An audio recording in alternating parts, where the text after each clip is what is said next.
So welcome to our episodes and our program called Cinema का चुचपा। यहाँ पे इस प्रोग्राम में मैं दो ऐसे कलाकारों को बुलाऊंगा जो अपना हुनर दिखाएंगे। We have chosen certain cinematic scenes and monologues and iconic characters and their dialogues। तो जो भी आप सिनेमा में देखते हो, जैसे ये लोकेशन है, यहाँ पे काफ़ी सारे फिल्म शूट हुई हैं, जैसे कि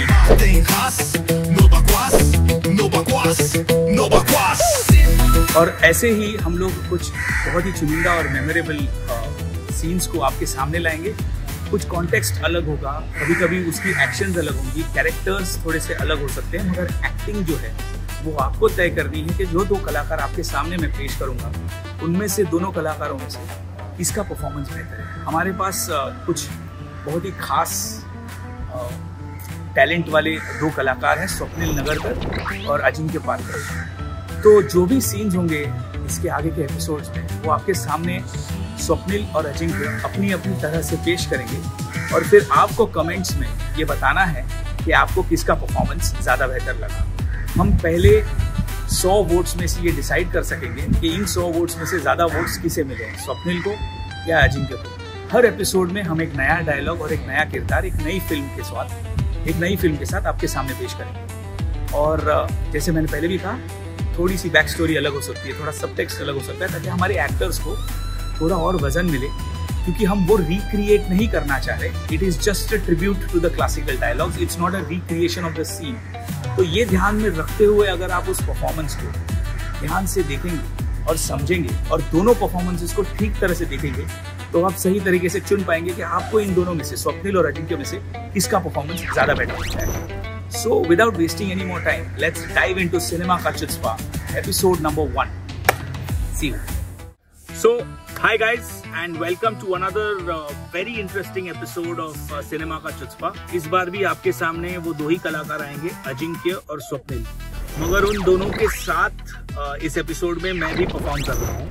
मैं इस एपिसोड में विलन का किरदार निभा रहा हूँ और ये दोनों ही अपने अपने टेक्स में हीरो का किरदार निभा रहे हैं। अब आते हैं और एक इंटरेस्टिंग टॉपिक पे कि फिल्म कौन सी है और किरदार कौन से है। One of the most underrated films of all time, इसका नाम है सरफरोश। और सरफरोश में जो दो किरदार हैं, एक हैं पाकिस्तानी सिंगर गुलफाम हसन और दूसरे हैं Indian IPS officer inspector Ajay Singh Rathore. जैसा कि हम हर एपिसोड में करते हैं, Ajinkya will perform and Swapnil will perform. आपको दोनों एक्टर किस तरह का किरदार निभा रहे हैं वो देखना है और फिर जज करके हमें बताना है कमेंट सेक्शन में कि आपको अजिंक्य पारकर का परफॉर्मेंस ज्यादा बेहतर लगा या स्वप्निल नगरकर का। इस बार भी there is a twist in the context. हमने क्या किया है, अगर मान लेते हैं कि इंस्पेक्टर उस बंदे को पकड़कर गिरफ्तार कर पुलिस चौकी ले आता हो, तो इंटरोगेशन रूम में दूसरे दिन इन्वेस्टिगेशन के खुलासा होने के बाद उसके साथ जो इंटरोगेशन हो रही है उसमें ये संवाद होता तो क्या होता। तो आइए देखते क्या होता है। Ajinkya Parkar will perform and along with that I will be performing the villain's role and in the second take Swapnil will perform and again I will be performing the villain's role. ये दोनों देखने के बाद आप तय कीजिए कि आपको क्या लग रहा है।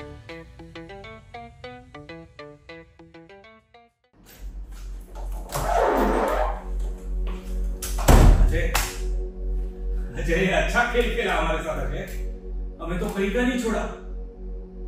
ये इतने सारे खून, ये गुनाह अजीम हमारे हाथों करवा दिए। या अल्लाह, आज एक पिस्तौल के अभी तो गुनाह का एहसास हो रहा है तुम्हें, और सैकड़ों हथियार सरहद के इस पार भेजे उसका कुछ नहीं।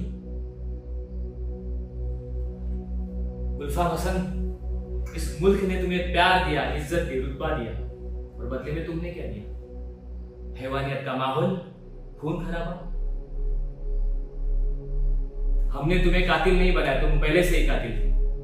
हमने तो सिर्फ तुम्हारे चेहरे से ये फनकार का नकाब उतारा है। नहीं, कोई नकाब नहीं है, हम सच्चे फनकार हैं। सारी दुनिया जानती है। जानती थी, लेकिन आज के बाद सारी दुनिया तुम्हें एक धोखेबाज और कातिल के रूप में जानेगी। तुम तुम गुनहगार हो और गुनहगारों की तरह सजा भी पाओगे।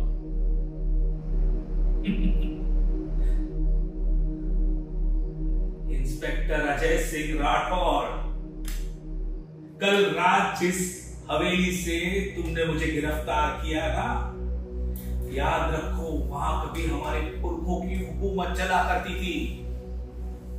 अरे उन्हीं चार दीवारियों में रियाज कर करके बड़े हुए हैं हम, राज किया है हमने वहां। और फिर एक दिन बिना वजह वहां से उखाड़ के फेंक दिए गए, भेड़ बकरियों की तरह खदेड़ दिए गए। गुनाह की बात कर रहे हो? किसी को रातों रात घर से बेघर कर देना ये गुनाह है, किसी का सब कुछ छीन लेना ये गुनाह है, किसी को यतीम कर देना ये गुनाह है। 50 साल पहले जो हमारे साथ हुआ ना, वो गुनाह था। हाँ हाँ गुनाह था, लेकिन तुम्हारे साथ जो हो बंटवारे की वजह से हुआ, और तुम अकेले नहीं थी जिसके साथ ये हुआ। लाखों लोग मारे गए, बेघर हुए, अनाथ हुए, और ये दोनों तरफ के लोगों के साथ। लेकिन अफसोस इस बात का है कि कुछ लोग आज भी पहले जैसे हालात पैदा करना चाहते हैं, धर्म के नाम पे लोगों को बांटना चाहते हैं, लेकिन हम उन्हें कभी कामयाब नहीं होने देंगे, चाहे वो किसी भी धर्म के क्यों ना हो। बंटवारा हमारे लिए कोई खुशी का दिन नहीं था। हम आज भी उसे एक दर्दनाक हादसे की तरह, एक सदमे की तरह याद करते हैं। लेकिन जब भी हम उस सदमे से उभरने की कोशिश करते हैं, तुम और तुम्हारे साथी कोई ना कोई नया बखेड़ा खड़ा कर देते, हमारे पुराने घाव को फिर से हरा कर देते। पुराने घावों को हरा करते रहेंगे, क्योंकि हमारे घाव गहरे हैं, वो इतनी आसानी से भरने नहीं वाले। हम चाहते हैं कि तुम और तुम्हारी आने वाली पुश्तें याद रखें उन जख्मों को जो हमें और हमारी कौम को मिली है।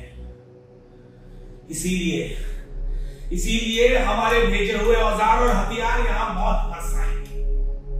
तब जाकर शायद तुम्हें एहसास होगा उन जख्मों का, उस दर्द का जो हमें और हमारी कौम को मिली है। कैसी बकवास बातें कर रहे हो तुम गुलफाम हसन? कौन से कौम की बात कर रहे हो तुम? तुम्हारी कैसी कौम? अगर तुम मुसलमानों के बारे में बात कर रहे हो तो पाकिस्तान से ज्यादा मुसलमान यहां हिंदुस्तान में है, और तुम्हारे भेजी हुई बंदूक से निकली गोली किसी का धड़ पूछकर उसे नहीं मारती। तुम्हारी गोलियों से मुसलमान भी मारे जाते हैं, और तुम्हारी इन्हीं हरकतों से वजह से वो बदनाम होते हैं। खराबा फैलाकर तुम अपने कौम की कोई मदद नहीं करे गुलफाम, बल्कि कौम के बारे में बात करना तुम्हारा सबसे बड़ा ढोंग है। तुम जैसे लोग किसी के सगे नहीं होते। तुम और ये मिर्ची से साला जिस थाली में खाता है उसी थाली में छेद करता है। पैसों के लालच में अपने देश को बेचने निकला था साला हरामजादा। तुम जैसे लोग दुश्मन होते सारी इंसानियत के। गुलफाम हसन, मुझे बहुत अफसोस हो रहा है कि तुम जैसे इंसान को मैंने अपना दोस्त समझा। सलीम, लेके जाओ इसे। मैं और अजिंक्य पहले टेक में अगर आप देख ही चुके हैं तो कहीं मत जाइएगा, watch the second take as well where Swapnil is performing with me, and I like both the performances. I like Ajinkya as much as I like Swapnil. मैं जब इनको प्रिपेयर करता हूँ तो इनको साथ में इनके वर्कशॉप्स लेता हूँ, इनकी रीडिंग्स करता हूँ, और उसके बाद इनके साथ हम लोग रिहर्स करने के बाद जब शूट करते हैं तो इनफैक्ट मैं आपको सबको बता दूं कि जब अजिंक्य का शूट हो रहा है तो Swapnil is behind the one of the cameras, and when Swapnil is performing Ajinkya is helping me. Anyways, आपने अजिंक्य का परफॉर्मेंस देख लिया है, अब आप जाकर स्वप्निल का परफॉर्मेंस देखिए, और दोनों परफॉर्मेंस के एंड में हमें बताइए कि आपको किसका बेहतर लगा।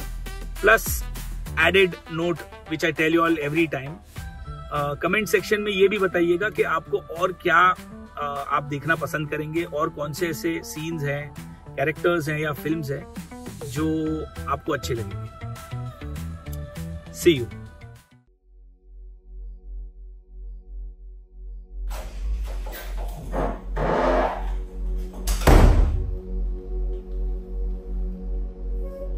अच्छा, ठीक है, बहुत अच्छा खेल खेला हमारे साथ अजय। हमें तो कहीं का नहीं छोड़ा। ये इतने सारे खून, ये गुनाह अजीम हमारे हाथों करवा दिए। या अल्लाह, हमने एक पिस्तौल क्या दी, तुम्हें गुनाह का एहसास हो रहा है? और तुमने जो सैकड़ों हथियार सरहद के इस पार भेजे उसका कुछ नहीं। गुलफाम हसन, इस मुल्क ने तुम्हें प्यार दिया, इज्जत दी, रुतबा दिया, और बदले में तुमने क्या दिया? हैवानियत का माहौल, खून खराबा। हमने तुम्हें कातिल नहीं बनाया गुलफाम, पहले से ही गुनहगार थे। हमने तो सिर्फ तुम्हारे चेहरे से ये फनकार का नकाब उतारा है। नहीं नहीं, कोई नकाब नहीं है, हम सच्चे फनकार हैं। सारी दुनिया जानती है। जानती थी, लेकिन आज के बाद पूरी दुनिया में एक धोखेबाज और कातिल के रूप में जानेगी। तुम गुनहगार हो और गुनहगारों की तरह सजा भी पाओगे। कल जिस हवेली से तुमने हमें गिरफ्तार किया ना, इंस्पेक्टर अजय सिंह राठौर, याद रखो कभी वहां हमारे पुरखों की हुकूमत चला करती थी। अरे उन्हीं चार दीवारियों में तो रियाज कर करके बड़े हुए हम, राज करते थे वहां। और फिर एक दिन बिना वजह उखाड़ दिए गए, भेड़ बकरियों की तरह खदेड़ दिए गए। गुनाह की बात कर रहे हो? किसी को घर से बेघर कर देना ये गुनाह है। किसी को रातों रात यतीम कर देना, उसका सब कुछ छीन लेना ये गुनाह है। 50 साल पहले हमारे साथ जो हुआ ना, वो गुनाह था। हाँ, गुनाह था, लेकिन तुम्हारे साथ जो हुआ वो बंटवारे की वजह से हुआ, और तुम अकेले नहीं थे जिसके साथ ऐसा हुआ। लाखों लोग मारे गए, बेघर हुए, अनाथ हुए, और ये दोनों तरफ के लोगों के साथ हुआ। लेकिन दुख की बात यह है कि आज भी कुछ लोग पहले जैसे हालात पैदा करना चाहते हैं, धर्म के नाम पे लोगों को बांटना चाहते हैं, लेकिन हम उन्हें कभी कामयाब नहीं होने देंगे, चाहे वो किसी भी धर्म के गुनाह। गुलफाम हसन, बंटवारा हमारे लिए कोई खुशी का दिन नहीं था। हम आज भी उसे एक दर्दनाक हादसे की तरह, एक सदमे की तरह याद करते हैं। लेकिन जब भी हम उस सदमे से उभरने की कोशिश करते हैं, तुम और तुम्हारे साथी कोई ना कोई नया बखेड़ा खड़ा कर देते, पुराने घाव को फिर से हरा कर देते। हाँ, हरा करते रहेंगे, घाव को हरा करते रहेंगे, क्योंकि हमारे घाव बहुत गहरे हैं, वो इतनी आसानी से भरने नहीं वाले।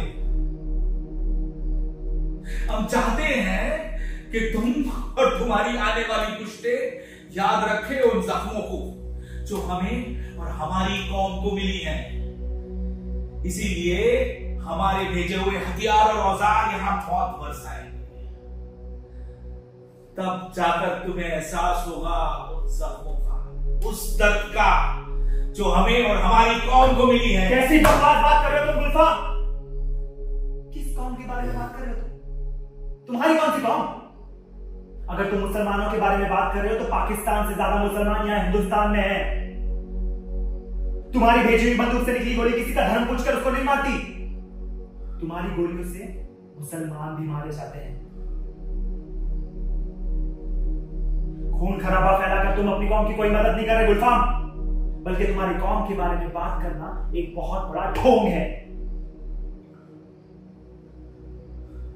तुम जैसे लोग किसी के सगे नहीं हो सकते। तुम और ये मिर्ची से जिस थाली में खाता है उसी में छेद करता है। रुपयों के लालच में अपने देश को बेचने निकला था साला हरामजादा। तुम जैसे लोग दुश्मन होते हो, इंसानियत के दुश्मन।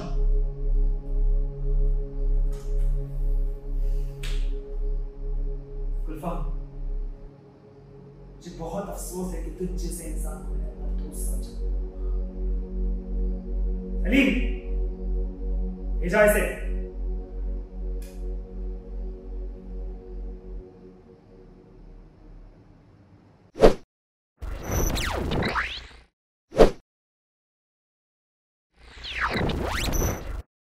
Hello everyone, welcome to another episode of cinema का चुस्पा। जैसा कि आप लोग सब जानते हैं, इस एपिसोड में हम लोग आपके लिए एक नया किरदार लाए हैं, एक नई फिल्म लाए हैं, एक नया मोनोलॉग लाए हैं। इस बार की फिल्म का नाम है क्रांतिवीर। क्रांतिवीर के क्लाइमैक्स में अगर जिन लोगों ने देखा होगा उनको याद होगा, नाना पाटेकर का जो किरदार है वो फाइनली एक मैदान में आके, खुले मैदान में आके लोगों से बात करता है कि वो कितना डिस्टर्ब है और उसे फांसी देने वाले हैं लोग, मगर वो उन्हीं पे गुस्सा है, वो अपनी फांसी से नाराज नहीं है, उसे दुख नहीं हो रहा मरने का। And again that climax has been recreated by us as a tribute. तो ये याद रखिएगा जब आप अजिंक्य को और स्वप्निल को परफॉर्म करते हुए देखेंगे, they are not trying to do any kind of mimicry of Nana sir.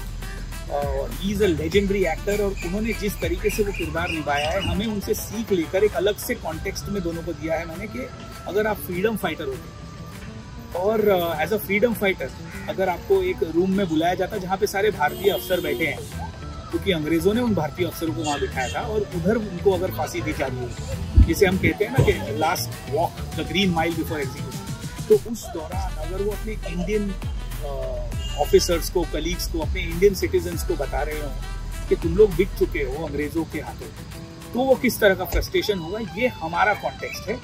Lines same रखी गई हैं।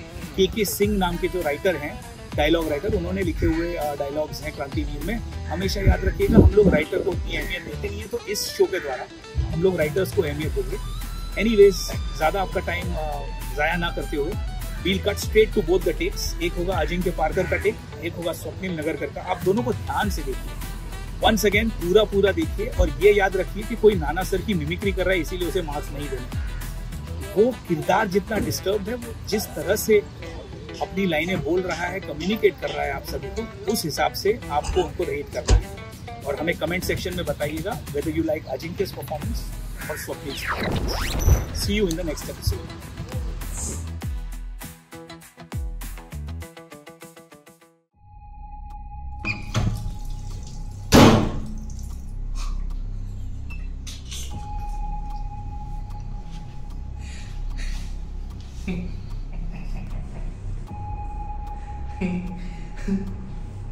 आ गए मेरी मौत का तमाशा देखने। अब मुझे यहाँ लटका दे, जुबान ऐसी बाहर आएगी, आंखें ऐसी बाहर आ जाएगी, थोड़ी देर लटकता रहूंगा, फिर ये भाई आके मुझे नीचे उतारेगा। तुम चर्चा करते करते घर पे जाओगे, खाना खाओगे, सो जाओगे। तुम्हारी यही नामर्दांगी, बुज़दिली एक दिन इस देश की मौत का तमाशा इसी खामोशी से देखेगी। कुछ नहीं कहना मुझे, तुम्हें कुछ नहीं कहना। तुम्हारी जिंदगी में कोई फर्क पड़ने वाला नहीं है। अंधेरे में रहने की आदत पड़ी है, गुलामी करने की आदत पड़ी। पहले राजा महाराजाओं की गुलामी की, फिर अंग्रेजों की, अब ये चंद गद्दार नेताओं की, गुंडों की। धर्म के नाम पे वो तुम्हें एक दूसरे को भटकाते रहते, तुम एक दूसरे के गले काटते रहते हो। काटो, काटते रहो। ऊपर वाला भी ये सब देखता होगा ना, तो उसे भी शर्म आती होगी। सोचता होगा कि मैंने खूबसूरत चीज बनाई थी, इंसान। नीचे झांक के देखा तो सब कीड़े बन गए थे, कीड़े, रेंगने वाले कीड़े। रेंगो, सड़ो, मर जाओ। आए और गए, खेल खत्म। क्यों जिए मालूम नहीं, क्यों मरे मालूम नहीं। कलम वाली बाई क्रांति लाना चाहती थी, अपने कलम के जोर पर काले वर्तमान को खत्म कर देना चाहती थी। कौन समझा उसकी बात को? सब साले मुर्दे, जिंदा लाशें। किसे जगाती हो? मैं जाग गया, कुछ अच्छा काम करके जा रहा हूं, सुकून है। लेकिन याद रखना, तुम्हारी ये खामोशी एक दिन तुम्हारे बच्चों का रोना बन जाएगी। वो वर्दी वाले, कानून वाले नेता, इन्होंने अपना ईमान बेच दिया। एक दूसरे को जलाते और तुम्हारा ईमान कहां गया था? भाड़ में। वो पिस्सू इतना हमारा पड़ोसी मुल्क आने वाले कल में शायद ये अपने आप को दुनिया के नक्शे में देख नहीं पाएगा। एक बात भूल रहे, उसके घर में जो रोटी बनती है ना, उसका आटा भी विदेशी चक्की से पीस के आता है। साले खुद के देश में एक सुई नहीं बना सकते, हमारे देश को तोड़ने का सपना देखते। ये वो सपना देख सकते क्योंकि उन्हें पता ये मुर्दों का देश है। वतन के लिए किसी को कोई हमदर्दी नहीं है, इसे तोड़ना बिल्कुल आसान है। मैं हिंदू, मैं मुस्लिम, मैं सिख, मैं ईसाई, मैं फलाना, मैं ढिमका। एक लाठी को तोड़ना बिल्कुल आसान है, लेकिन एक लाठी के भाड़े को तोड़ना उतना ही मुश्किल। बचपन में पढ़ा था मैंने, स्कूल में, तीसरी में। क्यों समझा रहा हूं तुम्हें? क्यों समझा रहा हूं मैं तुम्हें? मैं पागल हूं? मेरे दिमाग में भूसा पड़ा है? हाँ, क्यों बातें कर रहा हूं मैं तुम लोग से? क्यों बातें कर रहा हूं मैं इन पत्थरों से? हंसो, हंसो, खुशियां मनाओ। क्रांति की राह पर एक और कुत्ते की मौत मरने जा रहा है, कल कोई और मरेगा। हमें क्या, हमें तो ऐसे ही जीना है ना? जियो भाई जियो, जैसे चाहिए वैसे जियो। मुझे ये हिजड़े की जिंदगी नहीं जीना। ये चल ला, पहना मुझे, लटका दे, लटका दे मुझे, चल।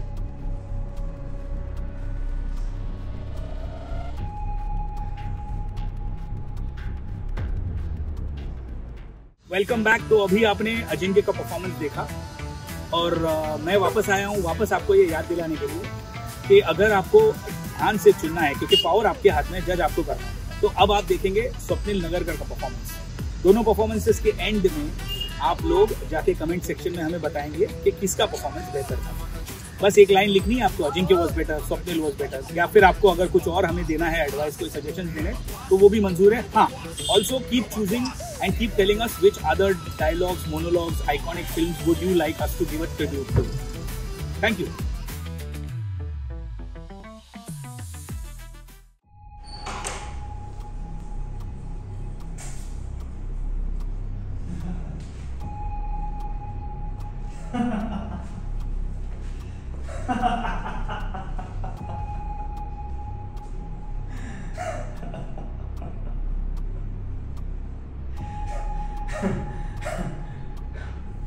आ गए मेरी मौत का तमाशा देखने।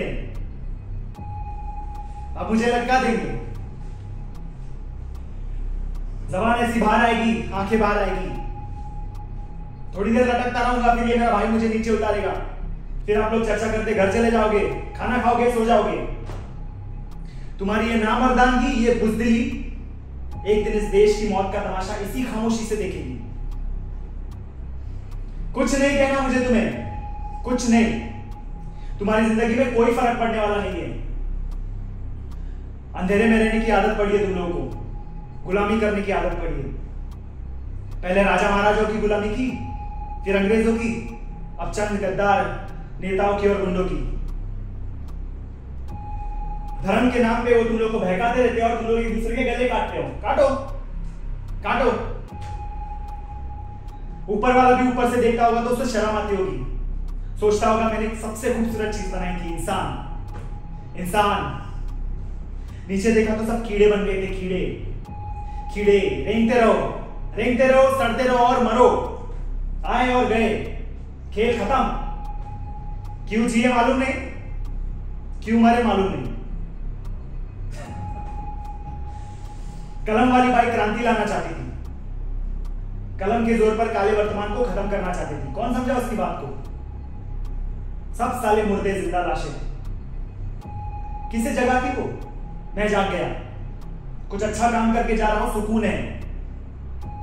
लेकिन याद रखना, तुम्हारी ये खामोशी एक दिन तुम्हारे बच्चों के लिए रोना बन जाएगी। ये कानून वाले, वर्दी वाले, ये नेता, इन्होंने अपना ईमान बेच दिया है। लेकिन एक दूसरे को जलाते वक्त तुम्हारा ईमान कहां गया था? भाड़ में। ये पिस्सू जैसा हमारा पड़ोसी मुल्क आने वाले कल में शायद खुद को दुनिया के नक्शे पर देख नहीं पाएगा। एक बात भूल रहा है कि उनके घर में जो रोटी बनती है ना, उसका आटा भी विदेशी चक्की से पीस कर आता है। साले खुद के देश में एक सुई नहीं बना सकते और हमारे देश को तोड़ने का सपना देख रहे हैं। वो ये सपना देख सकते हैं क्योंकि उनको पता है ये मुर्दों का देश है। वतन के लिए किसी को कोई हमदर्दी नहीं है। इसे तोड़ना बिल्कुल आसान है। मैं हिंदू, मैं मुस्लिम, मैं सिख, मैं फलाना, मैं डिमका। अरे एक लाठी को तोड़ना बहुत आसान होता है, लेकिन लाठी के भाड़े को तोड़ना बहुत मुश्किल होता है। मैंने बचपन में पढ़ा था, स्कूल में, तीसरी में। क्यों समझा रहा हूं मैं तुम लोगों को? क्यों समझा रहा हूं? पागल हूं मैं? भूसा भरा पड़ा है मेरे दिमाग में। क्यों बातें कर रहा हूं इन पत्थरों से? हंसो हंसो, खुशियां मनाओ। क्रांति के राह पर एक और कुत्ते की मौत मरने जा रहा है, कल कोई और मरेगा। लेकिन हमें क्या, हम तो ऐसे ही जिएंगे, है ना? जियो भाई जियो। मैं ऐसे ही हिजड़े की जिंदगी नहीं जीना चाहता। ये ला चल ला।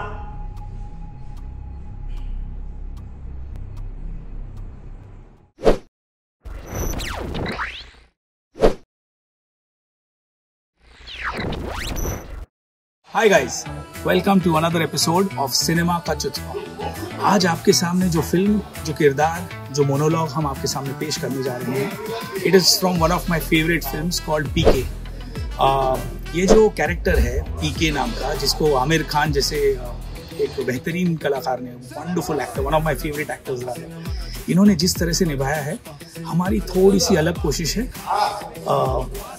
हमारे दो कलाकार अजिंक्य पारकर और स्वप्निल नगरकर आपके सामने ये किरदार उस कॉन्टेक्स्ट में निभाएंगे कि कोविड के दौरान काफ़ी लोग, आपको पता होंगे कि घर नहीं जा पाए अपने अपने, जो गांव से आए थे, जो शहरों में बसे थे, वहाँ पे काम कर रहे थे, तो उनके परिवार के साथ अगर कुछ हो गया, if they faced a tragedy in their family, और वो खुद वापस भी नहीं जा पा रहे थे और वो इतने हेल्पलेस फील कर रहे थे कि वो भगवान से विनती मांग मांग कर थक गए। तो इस कॉन्टेक्स्ट को लेकर हमने पीके का जो मोनोलॉग है, जब आमिर खान का जो किरदार है वो थक जाता है और जो भगवान से विनती करता है कि तुम कहाँ हो, अगर हो तो मेरी मदद करो। और ये जो फिल्म है पीके, इसका स्क्रीन प्ले, डायलॉग, स्क्रिप्ट सब लिखा है, जैसा कि आप जानते हैं, अभिजात Joshi and Rajkumar Hirani sir, one of my favourite film makers. मगर जैसा कि मैंने पहले आपको बताया, कॉन्टेक्स्ट हमारा थोड़ा सा अलग है, पीके के किरदार से मिलता जुलता नहीं है। हालांकि डायलॉग्स में इतना वजन है कि वो इस कॉन्टेक्स्ट में भी सही है। अगेन अ जेंटल रिमाइंडर, हम लोग आमिर खान के या पीके के कैरेक्टर की मिमिक्री नहीं कर रहे हैं। हम हमारे कॉन्टेक्स्ट में हमारे किरदार ने वो लाइनें बोली हैं, वो किस तरह से परफॉर्म की हैं वो देख रहे हैं। तो आइए देखते हैं अजिंक्य को और स्वप्निल को, फिर आप बताइएगा कि कौन बेहतर है और कौन नहीं।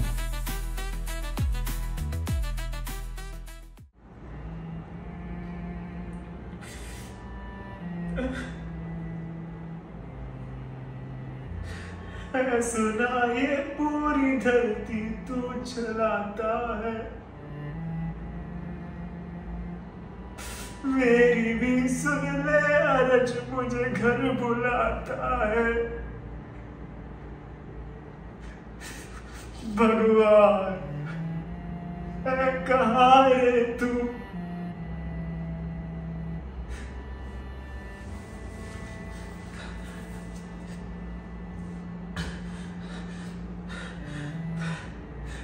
बहुत कंफ्यूज हो गया हूं भगवान। कुछ तो गलत कर रहा हूं जो मेरी आवाज आप तक नहीं पहुंच रही। मेरी मुश्किलों को समझो, मेरी थोड़ी मदद कर दो प्लीज। ऐसे हाथ जोड़कर आपसे बात करूं या फिर घुटने पे बैठ के ऐसे माथा जमीन पे रख के घंटी बजाकर आपको जगाऊं, या फिर लाउडस्पीकर पे आवाज देके गीता का कोई श्लोक पढ़ूं, कुरान की कोई आयत, या फिर बाइबल की कोई वर्स। आपके अलग अलग मैनेजर लोग अलग अलग बातें बोलते हैं। कोई बोलता है सोमवार को व्रत रखो, कोई बोलता है मंगलवार को, कोई बोलता है सूरज डूबने के पहले खाना खाओ, कोई बोलता है सूरज डूबने के बाद रोजा तोड़ो, कोई बोलता है गाय की पूजा करो, कोई बोलता है उसका बलिदान दो, कोई बोलता है रंगे पैर मंदिर में जाओ, कोई बोलता है कोट पहन के चल जाओ। साला कौन सही है कौन गलत कुछ समझ नहीं आ रहा। फ्रस्ट्रेट हो गया हूं मैं।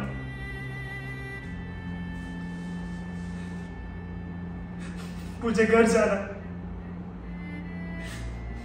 आप जो बोलोगे मैं सब करूंगा, बस मुझे घर जाना। प्लीज मुझे घर जाना। मेरी माँ बीमार है, मुझे घर जाना। भगवान अरे आप में से कोई तो मेरी मदद करो, कोई तो जवाब दो प्लीज प्लीज प्लीज प्लीज, मुझे घर जाना है।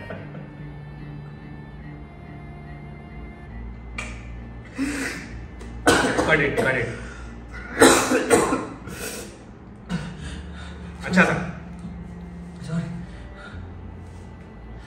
Sorry sir. नहीं कोई बात नहीं, अच्छा था सर। मैं एक और कर सकता हूँ सर? नहीं जरूरत नहीं है। अब शॉर्टलिस्ट, अगर आप शॉर्टलिस्ट हो गए ना तो आपको कॉल आ जाएगा, ऑफिस से आ जाएगा। मुझे खांसी आ गई थी सर लास्ट में, सॉरी। अरे नहीं कोई बात नहीं, वो तो बाद में आई है, but you did good job. Sir मैंने अपना नंबर दे दिया। पिछले 2-3 सालों से बहुत स्ट्रगल कर रहा हूँ सर। सर मुझे काम चाहिए सर। नहीं देखिए, मैं आपको बता चुका हूँ ना। अच्छा किया, very good boy. Sir please well done. Sir मुझे प्लीज मौका दे दो, मैं बहुत स्ट्रगल करता हूँ सर, बहुत। नहीं मिल जाएगा। It was a good audition, I can tell you. आपको आप अभी घर जाइए, 2-3 दिन में शॉर्टलिस्ट हो जाएगी, तभी आपको कॉल आ जाएगा। सर मैं रोज सुनता हूँ सर, कोई कॉल नहीं करता। देखिए somebody somebody can somebody please speak to him. देखिए आपको मैं बता चुका हूँ, बहुत अच्छा था, डोंट वरी अबाउट इट। हम सर को दिखा देंगे, उनको पसंद आएगा, मुझे भी लग रहा है ऐसा। आप हौसला मत। पक्का sir? Yes yes, thank you sir. आप जाइए डोंट वरी सर। कॉल आ जाएगा ना सर? आज। Thank you thank you sir. And once again welcome back. अभी आपने देखा स्वप्निल को परफॉर्म करते हुए, अब आप देखेंगे अजिंक्य को परफॉर्म करते हुए। मेरी दरख्वास्त है, please watch both the videos carefully. दोनों को परफॉर्म करते हुए देखना, पूरा देखना, फिर असेस करना। आपके हाथ में है, आपकी पावर है वो कि आप बताएं कौन बेहतर है और कौन नहीं।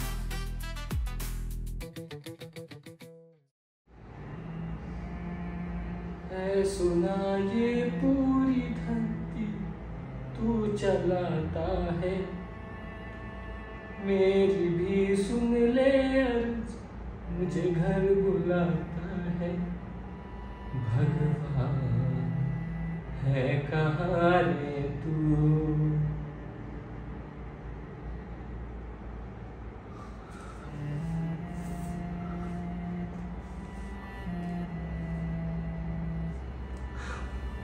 भगवान,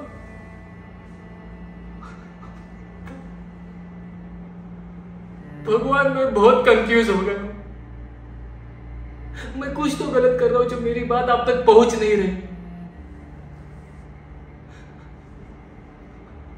मेरी मुश्किलों को समझिए, बस थोड़ी सी मदद कीजिए, थोड़ी सी। ऐसे हाथ जोड़कर आपसे बात करें या फिर घुटनों पे बैठकर सर जमीन पे रखें, ऐसे घंटी बजा के आपको जगाए या फिर लाउडस्पीकर पर आवाज दे।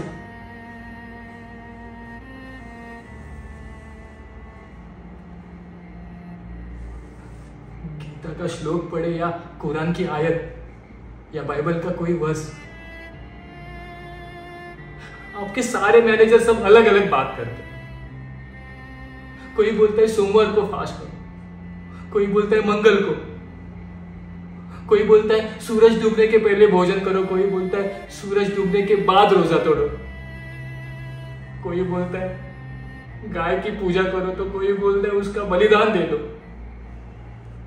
कोई बोलता है नंगे पैर मंदिर जाओ और कोई बोलता है कोट पहन के चर्च जाओ। साला कौन सही कौन गलत कुछ समझ में नहीं आया। मैं फ्रस्ट्रेट हो गया भगवान, मैं फ्रस्ट्रेट हो गया। मुझे घर जाना, मुझे घर जाना। आप जो बोलोगे ना मैं करूंगा, पर मुझे घर जाने दो प्लीज। मेरे घर मेरे माँ बाप, मेरी बहन, उसकी शादी थी और उसका अंतिम संस्कार हो गया। भगवान मुझे घर जाने दो।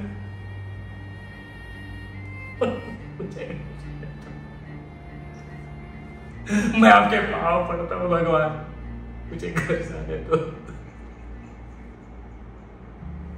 कुछ तो बोलो, कुछ तो जवाब दो please.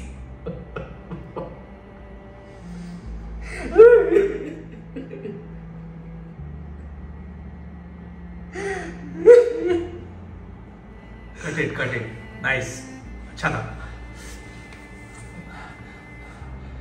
Sir.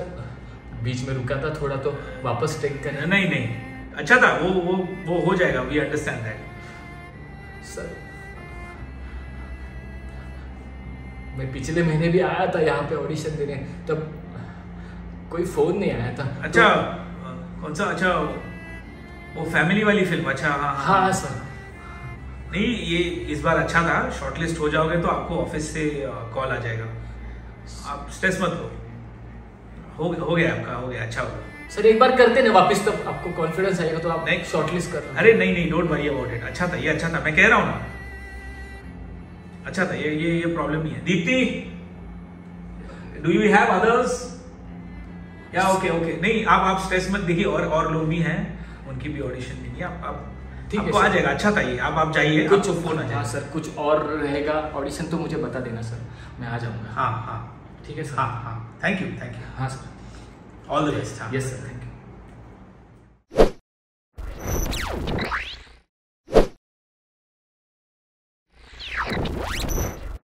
Do go into the comment section and give us your suggestions and advice कि हम और कौन से monologues और films और किरदार आपके सामने ला सकें.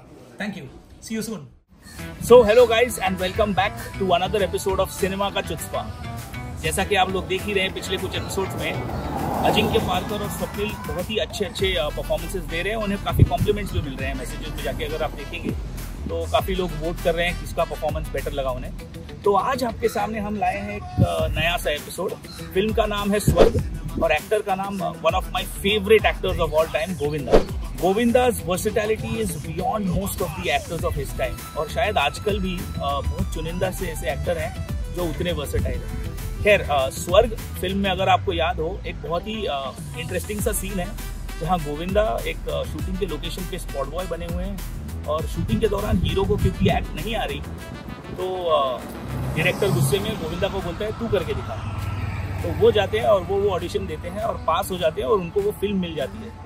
तो उसी कॉन्टेक्स्ट में हमने स्वप्निल और अजिंक्य को यही इंस्ट्रक्शन दिए थे. मैंने उनको कहा था देखो यार अगर आपको स्क्रीन टेस्ट देनी है किसी बड़े फिल्म मेकर के लिए तो आप किस तरह से परफॉर्म करोगे. तो आपको दिखेगा वो जब एक्शन के पहले वो कैरेक्टर में नहीं है, एक्शन के बाद वो कैरेक्टर में आ जाते हैं और कट के बाद वो कैरेक्टर ड्रॉप करते हैं. तो आइए देखते हैं अजिंक्य और स्वप्निल इन दोनों के परफॉर्मेंसेज में क्या फर्क है और आपको किसका परफॉर्मेंस ज्यादा अच्छा लगता है. See you on the other side. Action.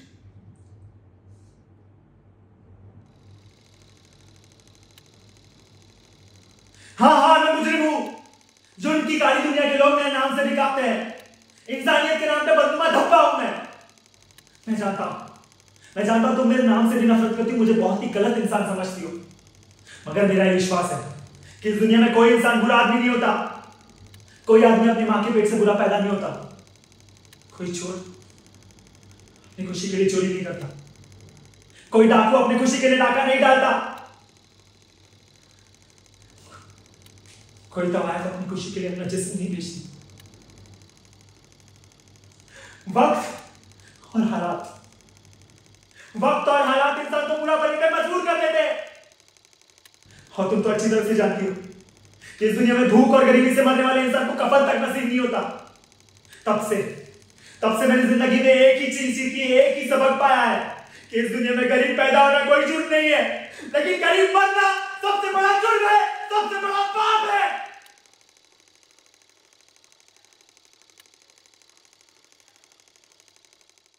And अगर आपने अभी स्वप्निल का परफॉर्मेंस देख ही लिया है तो कहीं मत जाइए.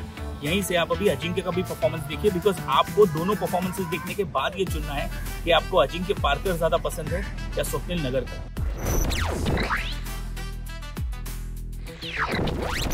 और एक चीज उनके वोट के साथ साथ आपको कमेंट करके ये भी बताना है कि आपको कौन से और ऐसे सीन्स है जो देखना आप पसंद करेंगे.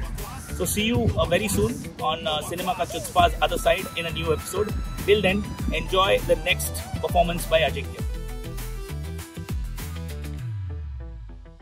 Action. हाँ मैं मुजरिम हूँ जो उनकी काली दुनिया के लोग मेरे नाम से भी कांपते हैं. इंसानियत के नाम पे बददुआ धब्बा हूँ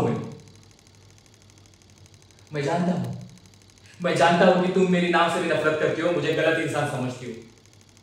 पर मुझे विश्वास है कि दुनिया का कोई भी आदमी बुरा नहीं होता. कोई इंसान अपनी मां के पेट से बुरा पैदा नहीं होता. कोई चोर अपनी खुशी से चोरी नहीं करता. कोई डाकू अपनी खुशी से डाका नहीं डालता. कोई तवायफ अपनी खुशी से अपना जिस्म नहीं बेचती. वक्त और हालात इंसान को बुरा बनने पे मजबूर कर देता है.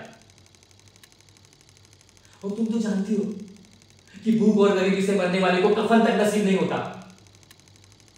उस दिन से मैंने एक चीज सीखी है, एक सबक पाया कि इस दुनिया में गरीब पैदा होना कोई जुर्म नहीं, कोई पाप नहीं, लेकिन गरीब मरना दुनिया का सबसे बड़ा जुर्म है, सबसे बड़ा पाप है.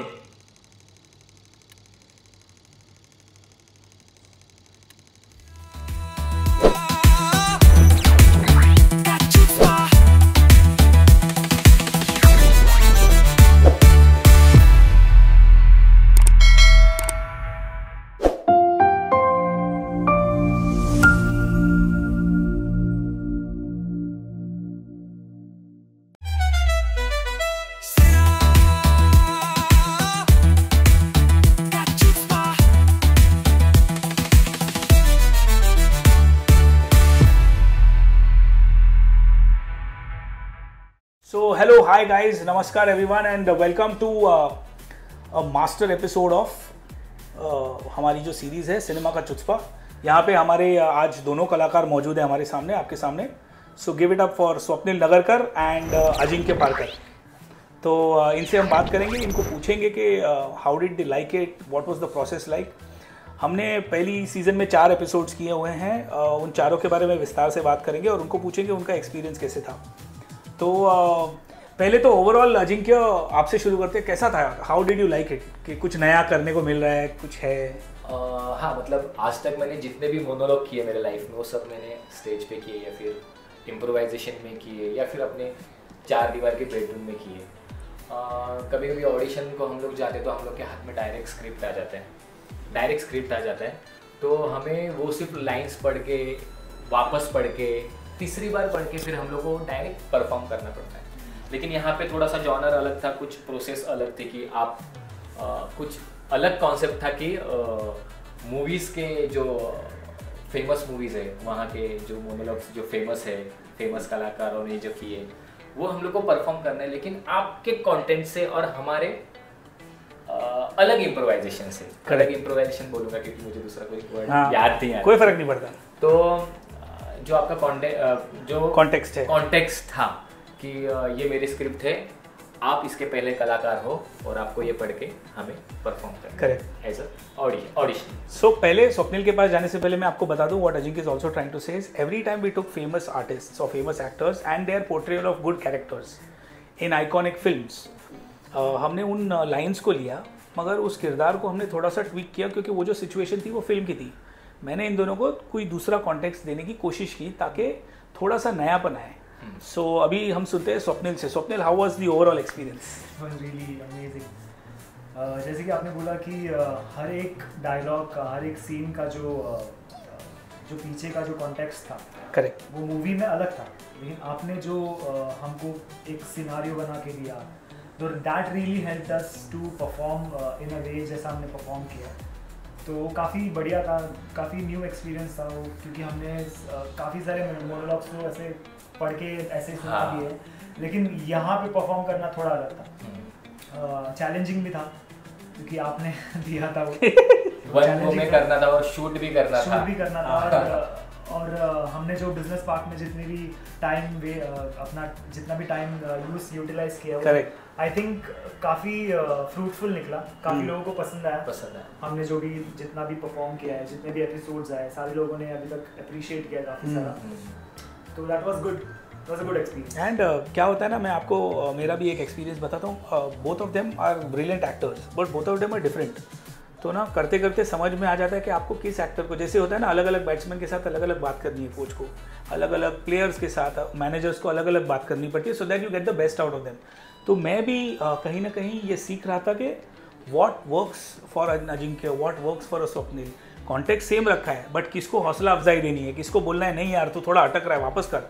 सो you have to at the right time speak to the right person like that. तो अगेन मैन मैनेजमेंट की बात आ जाती है वहाँ पे, क्योंकि आपका एक्टर अगर सही स्टेट ऑफ माइंड में है ना, वो कितना भी ट्राई कर रहा हो, अगर वो ट्राई लेंस पे दिख रहा है तो फिर वो अच्छा नहीं लगता, उसमें मज़ा नहीं है। अगर वो नेचुरली कर रहा है, जो आप लोग दोनों बाद में काफ़ी टाइम के बाद मुझे लगता है कुछ टेक्स में तो, और ये मैं बता दूं ऑडियंस को कि हम लोगों ने 1 टेक किया है, काफ़ी सारी चीज़ें हमने 1 टेक की है। हमने 2-3 कैमरा लगाए हैं और हमने ट्राई किया है कि हम वो कैमरा एंगल्स सिर्फ इसीलिए यूज़ करें ताकि आप जैसे लोग जो इसको स्क्रीन पे देखेंगे, चाहे फ़ोन पे हो, टीवी पे हो, आपको वो बोर ना लगे या मोनोटोनस ना लगे, इसीलिए। नहीं तो हमारे पास सिंगल टेक्स सबके हैं, बट वो क्या है कि आजकल की ऑडियंस को वो आदत नहीं रही है। तो चारों एपिसोड्स के बारे में आराम से बात करेंगे। इस बार मैं स्वप्निल से पहले बात करना चाहूँगा। हमने 4 एपिसोड्स किए, चारों में हमने आइकॉनिक कैरेक्टर जैसे मैंने आपको कहा और सीन्स रिक्रिएट किए हैं हमारी तरफ से। तो आते हैं सरफरोश पे। सरफरोश जहाँ पे मैं भी हूँ, तो क्योंकि हमें 2 कैरेक्टर्स चाहिए थे, बाकी के तो मोनोलॉग्स थे। करेक्ट, गिव एंड टेक के लिए एक विलन चाहिए था। तो जो नसीर साहब का जो रोल है गुलफाम हसन वाला, और जो अजय सिंह राठौड़ का रोल है आमिर खान ने जो किया हुआ है, तो आप दोनों को कैसा लगा वो करते हुए? क्योंकि उसमें तो मैं भी था आपके साथ, तो वो एक अलग चैलेंज है। वो करने में सबसे ज़्यादा गुड से कि मज़ा आया क्योंकि आप थे उसमें परफॉर्म कर रहे थे हमारे साथ। तो whenever you are with us performing anything, whether be it stage और कहीं भी या फिर शूट कर रहे हैं, it gives us so much of challenge and इतना मजा आता है परफॉर्म करने में, the passion which we share for this craft वो दिख के आता है, and we enjoy it, we thoroughly enjoy it। और हम लोग छोटे से मतलब हम लोग अपने ऑफिस में शूट कर रहे हैं, कुछ ना कुछ करके फाइलें वाइलें बटोर के ये फाइलें रखेंगे, ये प्रॉप रखेंगे, तो उसमें मजा आता है, वो अलग मजा है। एंड दरवाजे से एंट्री ले रहे हैं ऑफिस की दरवाजे से, बाथरूम से एक्सपेरिमेंट्स कर रहे हैं, अलग अलग बाथरूम से एंट्री ले रहे हैं। So how was it for you? क्योंकि फर्स्ट टाइम आई थिंक हम लोगों ने गिव एंड टेक वाला कोई सीन किया होगा पहली बार, इतना बार काम किया है बट स्टेज पे भी जो काम किया है वो हम लोगों ने किसी और कैरेक्टर के साथ, कभी ऑडियंस के साथ ऐसे किया हुआ है। तो अजिंक्य के साथ तो मेरे ख्याल से और स्वप्निल के साथ भी पहली बार इतना डेप्थ वाला सीन किया। तो मेरे ख्याल से हम लोग ने ये जो मोनोलॉग किया था वो सबसे लास्ट किया था शायद से, या फिर सेकंड लास्ट किया था। हाँ, बोलने की जरूरत नहीं, मुझे नहीं बोल सकते हो। तो हम लोगों ने ना जिस हिसाब से शूट किया हुआ है ना, हम उस हिसाब से इस मास्टर में आपको ऑर्डर नहीं दिखाएंगे। हमने तीनों ने मिलकर ये फैसला किया है कि हमारी जो बेस्ट परफॉर्मेंस है वो सबसे पहले आपको दिखाई जाए। तो सरफरोश हालांकि हमने चौथा शूट किया है, इस एपिसोड में आपको सबसे पहले दिखाई देगा, बट अजिंक्य कंटिन्यू। हाँ, तो वो उसके पहले जो हम लोग ने 3 शूट किए तो काफी मतलब बोर नहीं कह सकते, लेकिन एकदम प्लेन जा रहा था कि हाँ मोनोलॉग करना है, आज खुद को ही बोलना है, मुझे ही बोलना है, मुझे ही देख, कैमरा को बोलना है, कैमरे के साथ बोलना है। लेकिन ये जो मोनोलॉग शूट, मोनोलॉग नहीं बोल सकते उसको, डायलॉग्स, हाँ। तो इसमें काफी गिव एंड टेक्स थे। तो नासिर सर का जो हम लोग ने तभी देखा था सीन, एक्चुअली तब आप जब हमें स्क्रिप्ट देते थे कि हम लोग को ये करना है, तो हम लोग कभी वो ज्यादा देखना अवॉइड करते थे, वरना वो, क्योंकि इट्स नॉट मिमिक्री, तो वरना वो जितना हम लोग ज्यादा देखेंगे वीडियो उतना मिमिक्री आएगा। लेकिन फर्स्ट स्क्रिप्ट लेके हम लोग को हम लोग ये फर्स्ट टाइम करने वाले हैं और डायरेक्ट सीन आपके साथ है। हाँ, और मतलब सब लोग को मालूम नहीं रहेगा कि सर सिर्फ डायरेक्टर या फिर राइटर नहीं, एक काफी अलग लेवल के एक्टर भी है, जो अगर आपने सोल ऑफ इंडिया देखा रहेगा तो आपको पता चलेगा। तो हम लोग के लिए वो एक चैलेंज था कि आपके साथ वो डायलॉग्स गिव एंड टेक करने, तो अलग ट्रैक था हम लोग के लिए, अलग एक्साइटमेंट था और काफी टाइम भी गया इसको शूट करने के लिए, और वो सारी चीजें बटोरना, एक साथ लाना, अभी मैं कैसे करूंगा, अभी स्वप्निल इसके साथ कैसे करेगा। तो आपके साथ आप हमको जज भी कर रहे थे और आप परफॉर्म भी कर रहे थे, और काफी हद तक आप ज्यादा इमोशनल होके वो सब डायलॉग बोल रहे थे और हम लोग को डर लग रहा था कि अभी हम लोग को कैसे करना है। मतलब ऐसे इनसिक्योरिटी नहीं हो रही थी कि यार हमें अभी परफॉर्म इनके सामने चैलेंज करना है, हाँ, और कि जितना अच्छा करना। हाँ, और वो गिव एंड टेक वाला जो मजा है ना, वो कहीं पे नहीं है, कहीं नहीं। क्योंकि टीवी नहीं है तो हम लोग कट करके भी नहीं कर रहे हैं, तो हम लोग आंखों में आंखें डाल के देख के कर रहे हो सिंगल टेक में। तो they can't get intimidated bye me, I can't get intimidated bye them. और हमारे तीनों की खासियत क्या है, ये सब कुछ जो शूट किया है हम तीनों ने किया है। तो जब फॉर एग्जाम्पल अगर अजिंक्य कुछ डायलॉग बोल रहा है तो स्वप्निल और मैं कैमरा भी ऑपरेट कर रहे हैं और उसको देख भी रहे हैं, तो डायरेक्शन आसान हो जाती है। जब स्वप्निल कोई मोनोलॉग कर रहा है तो अजिंक्य हैंडल कर रहा है लाइट, कैमरा एक मेरे पास है, एक उसके पास है, so the other actor also becomes the assistant director while that is happening. तो वो एक मजेदार था। इसमें मेरे लिए चैलेंजिंग ये था सरफरोश के लिए कि क्योंकि मैं एक्ट भी कर रहा हूँ, तो अब एक्टिंग करते करते अगर उसका कोई फंबल हो गया है मैं उसको बता भी नहीं सकूंगा, मगर मेरे जहन में वो चालू है और मुझे खुद का भी लाइन याद रखना है, तो I have to switch off at that time. तो मेरे अंदर का डायरेक्टर उन 2 मिनट के लिए I have to switch off, क्योंकि वो अभी खत्म करते हैं, फिर पूरा खत्म होने के बाद मैं बोल सकता हूँ कि तूने क्या किया गलत, मैंने क्या किया गलत। तो वो जो डायरेक्टर्स पॉइंट ऑफ व्यू है ना, उसको बंद करना बहुत जरूरी है। तो मैं वो भी सोचता हूँ कभी कभी व्हेन फरहान अख्तर जैसा कोई when is acting also and directing also, या कभी कभी वो सिर्फ एक्टिंग कर रहा होता है मगर उसके अंदर डायरेक्शन का कीड़ा तो है। जैसे जोया की अपनी बहन की फिल्म में वो अगर कुछ कर रहा है, या दिल चाहता है जब वो कर रहा था, तो वो 3 दिग्गज एक्टर्स थे, डिम्पल कपाड़िया है, बाकी के 2-3 सोनाली कुलकर्णी है, तो काफ़ी सारी अच्छी कास्ट थी। उनको सिखाते वक्त वो परफॉर्म खुद तो नहीं कर रहा, और जब जोया के पिक्चर में वो खुद परफॉर्म कर रहे हैं तब वो खुद डायरेक्ट नहीं कर सक रहा क्योंकि जोया डायरेक्टर है। और ऐसा कभी कभी हुआ है कि वो खुद डायरेक्टर भी है और वो खुद एक्ट भी कर रहा है, तो तभी मतलब मुझे भी वही हुआ अभी इसमें सरफरोश में कि यार कैसे करेंगे। स्वप्निल ने कुछ बोल दिया है जो बहुत इंपैक्टफुल है और अब मैं बोल रहा हूँ, वो भी अभी अगला वाला स्वप्निल ठीक से बोलेगा कि नहीं, ये सोचना मेरा काम नहीं है, मेरा काम है एक्टर क्या सोच रहा है उस टाइम पे। तो वो मेरे लिए सबसे डिफिकल्ट था क्योंकि मैं वो और करते करते हम कर रहे हैं वो।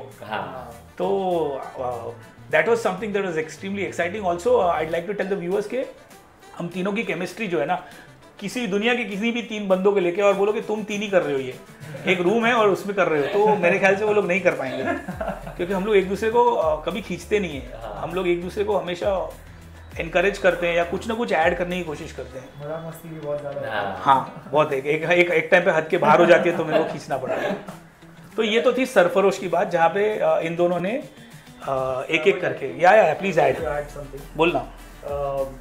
जब आपके लिए इतना डिफिकल्ट था क्योंकि आपने परफॉर्म मेरे साथ भी किया, अजिंक्य के साथ भी किया, करेक्ट, तो उन दोनों में सेम इमोशन लाना, सेम इम्पैक्ट के साथ परफॉर्म करना, इट वाज वेरी डिफिकल्ट। तो हम देख रहे थे जब मैं परफॉर्म नहीं कर रहा था, तो मैं देख रहा था फक ये वापस वैसे कर रहे सर, एग्जैक्टली वही टाइम पे आंसू आ रहा है, वही टाइम पे वो वैसे रिएक्ट कर रहा है, वो भी गुस्सा आ रहा है। तो दैट वाज रियली क्या बोल सकते हैं इसको, overwhelming and inspirational for us.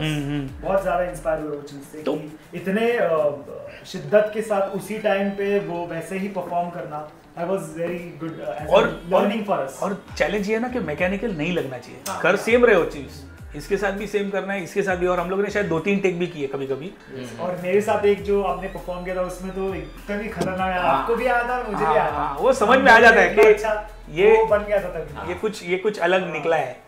But that also know for actors and performers, वो तब होता है जब तुम बार बार करते रहते हो ना, तो कभी एक जादू वाली इनिंग्स आ जाती है। इट्स लाइक अ स्पोर्ट्समैन, वो रोज खेलते रहोगे ना, तो कभी ना कभी वो एक आ जाती है टर्निंग पॉइंट वाली इनिंग्स, तो वो वैसा था।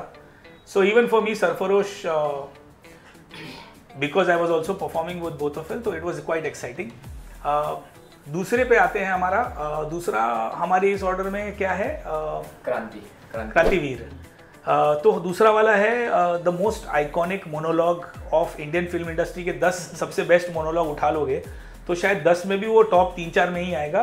नाना पाटेकर सर का क्रांतिवीर का मोनोलॉग है, लास्ट में क्लाइमैक्स में वो जब दुनिया को बता रहे हैं about the corruption and about how लोग और समाज सो चुका है, और वो 25 साल पहले की हुई चीज है, आज भी उतनी ही रेलेवेंट है। और कितने सारे एक्टर्स हैं जो अभी भी उसको रट के सब कहीं भी परफॉर्म करते हैं। यस, और मुझे लगता है कि अगर आपको मोनोलॉग्स देखने हैं ना, इसमें से अगर देखना है एक्टिंग करते हुए भी, एक होता है कि आप इमोट कैसे करते हो, और दूसरा होता है आपकी प्रोजेक्शन कितनी अच्छी है। एक अलग पहलू है वो एक्टिंग का, परफॉर्मेंस का, खास करके इन अ मोनोलॉग, बिकॉज आपके सामने कोई है नहीं कि आप दिखा सको एंगर या इमोशन या लव या सैडनेस, जो भी हो। तो now you to just project your voice as if you are giving a speech to 1000 people, जो नाना सर ने भी बेहतरीन तरीके से किया है। तो वो आप इन दोनों का जरूर देखिएगा, because they were killer and we were doing it with in 4 walls. आप लोगों को दोनों को याद है मैंने कॉन्टेक्स्ट क्या दिया था? हाँ याद है। बताओ।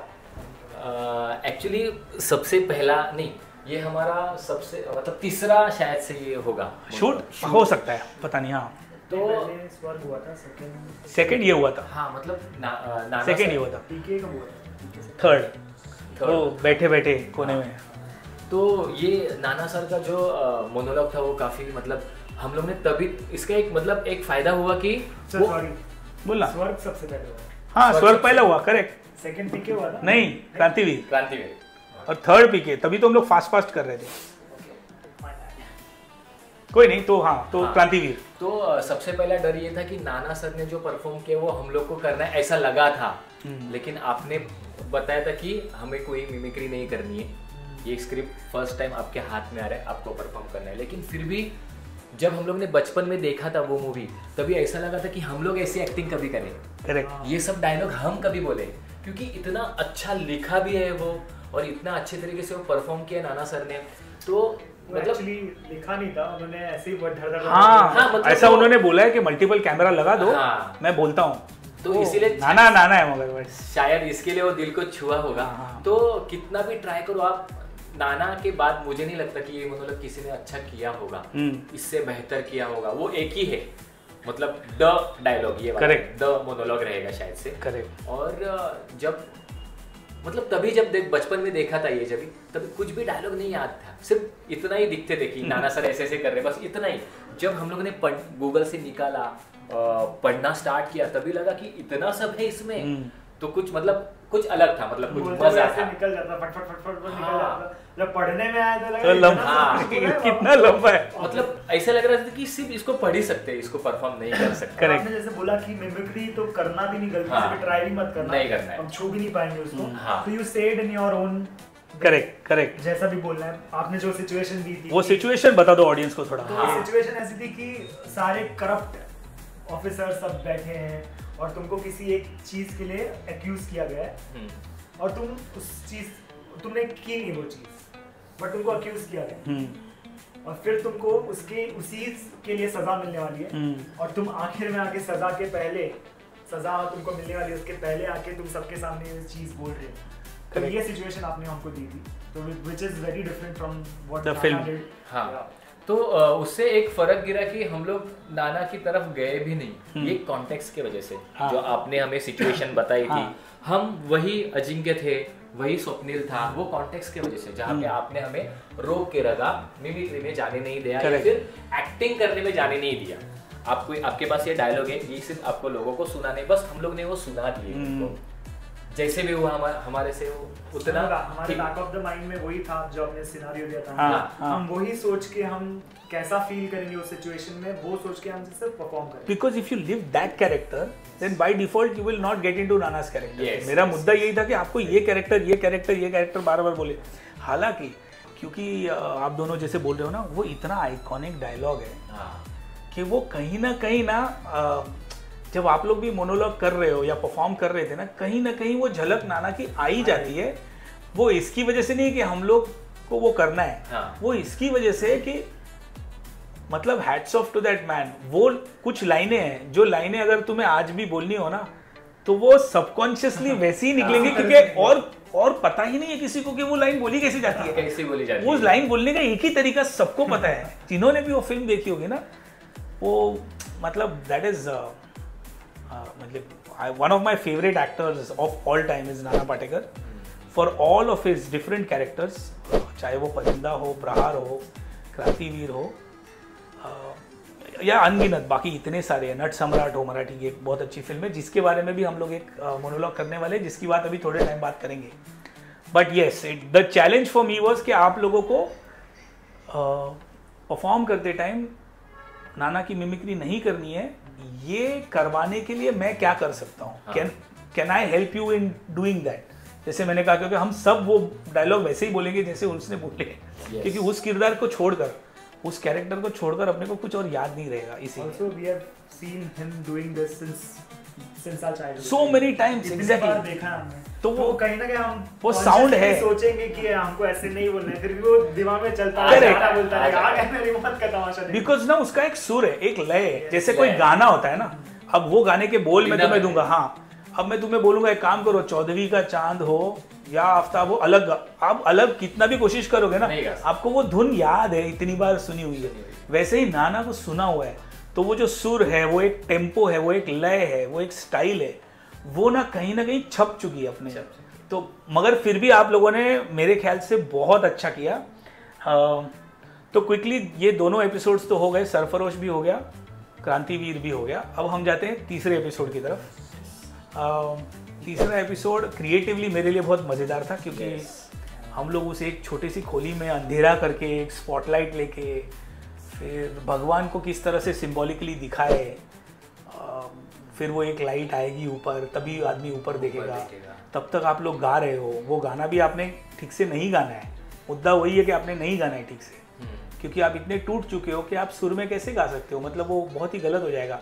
और वो फिर भी आपने टूटे हुए सुरों में फिर भी सुर में गाया, मतलब ऐसा लग नहीं रहा है मुझे भी कि कभी दोनों में से किसी ने जानबूझ के बेसुरा गाया। वो गा रहे हो और दोनों सुर में बहुत अच्छा गाते दोनों, बट चैलेंज वही था कि तुम अगर रोते रोते गा रहे हो ना, तो तुम कोई भी हो, तुम अरिजीत सिंह हो, तुम सोनू निगम हो, कोई भी हो, if you are crying and if you are feeling something, then you cannot be performing, which means you cannot be doing it correctly. कहीं ना कहीं छूटेगा, कहीं ना कहीं ब्रेथ छूटेगी।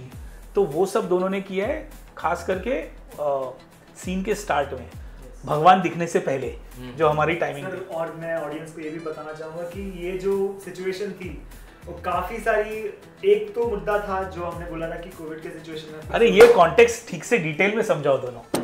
ऑडियंस को ये जानना जरूरी है क्योंकि मैंने ये कॉन्टेक्स्ट जानबूझ के निकाला था और हम तीनों इमोशनल हो गए थे वो करते करते।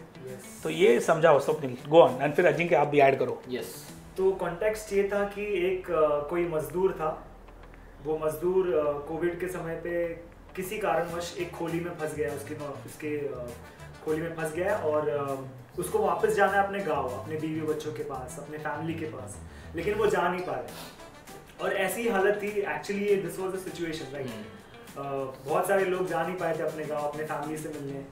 तो उनके उनको कैसे फील हुआ होगा हम लोग to go and meet, they desperately want to go and meet their कोई जरिया ही नहीं है to see their kids and there is no way of parents kids जो भी हैं, रिलेटिव्स जो भी होंगे, तो उनको जाने का कोई ट्रांसपोर्ट का कोई मोड नहीं है वहाँ पे जाने के लिए। लोग पैदल जा रहे हैं, कोई साइकिल से जा रहा है। और इस बंदे को ऐसा हो गया था कि he couldn't go anyhow, उसको जा ही नहीं सकता, he is locked।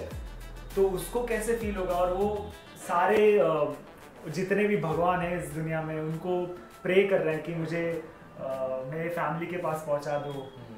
और कैसे वो गिड़गिड़ा रहा है और उस सिचुएशन में वो क्या बोल सकता है। तो हमने वो पीके का जो डायलॉग है वो उसमें इनकॉर्पोरेट किया।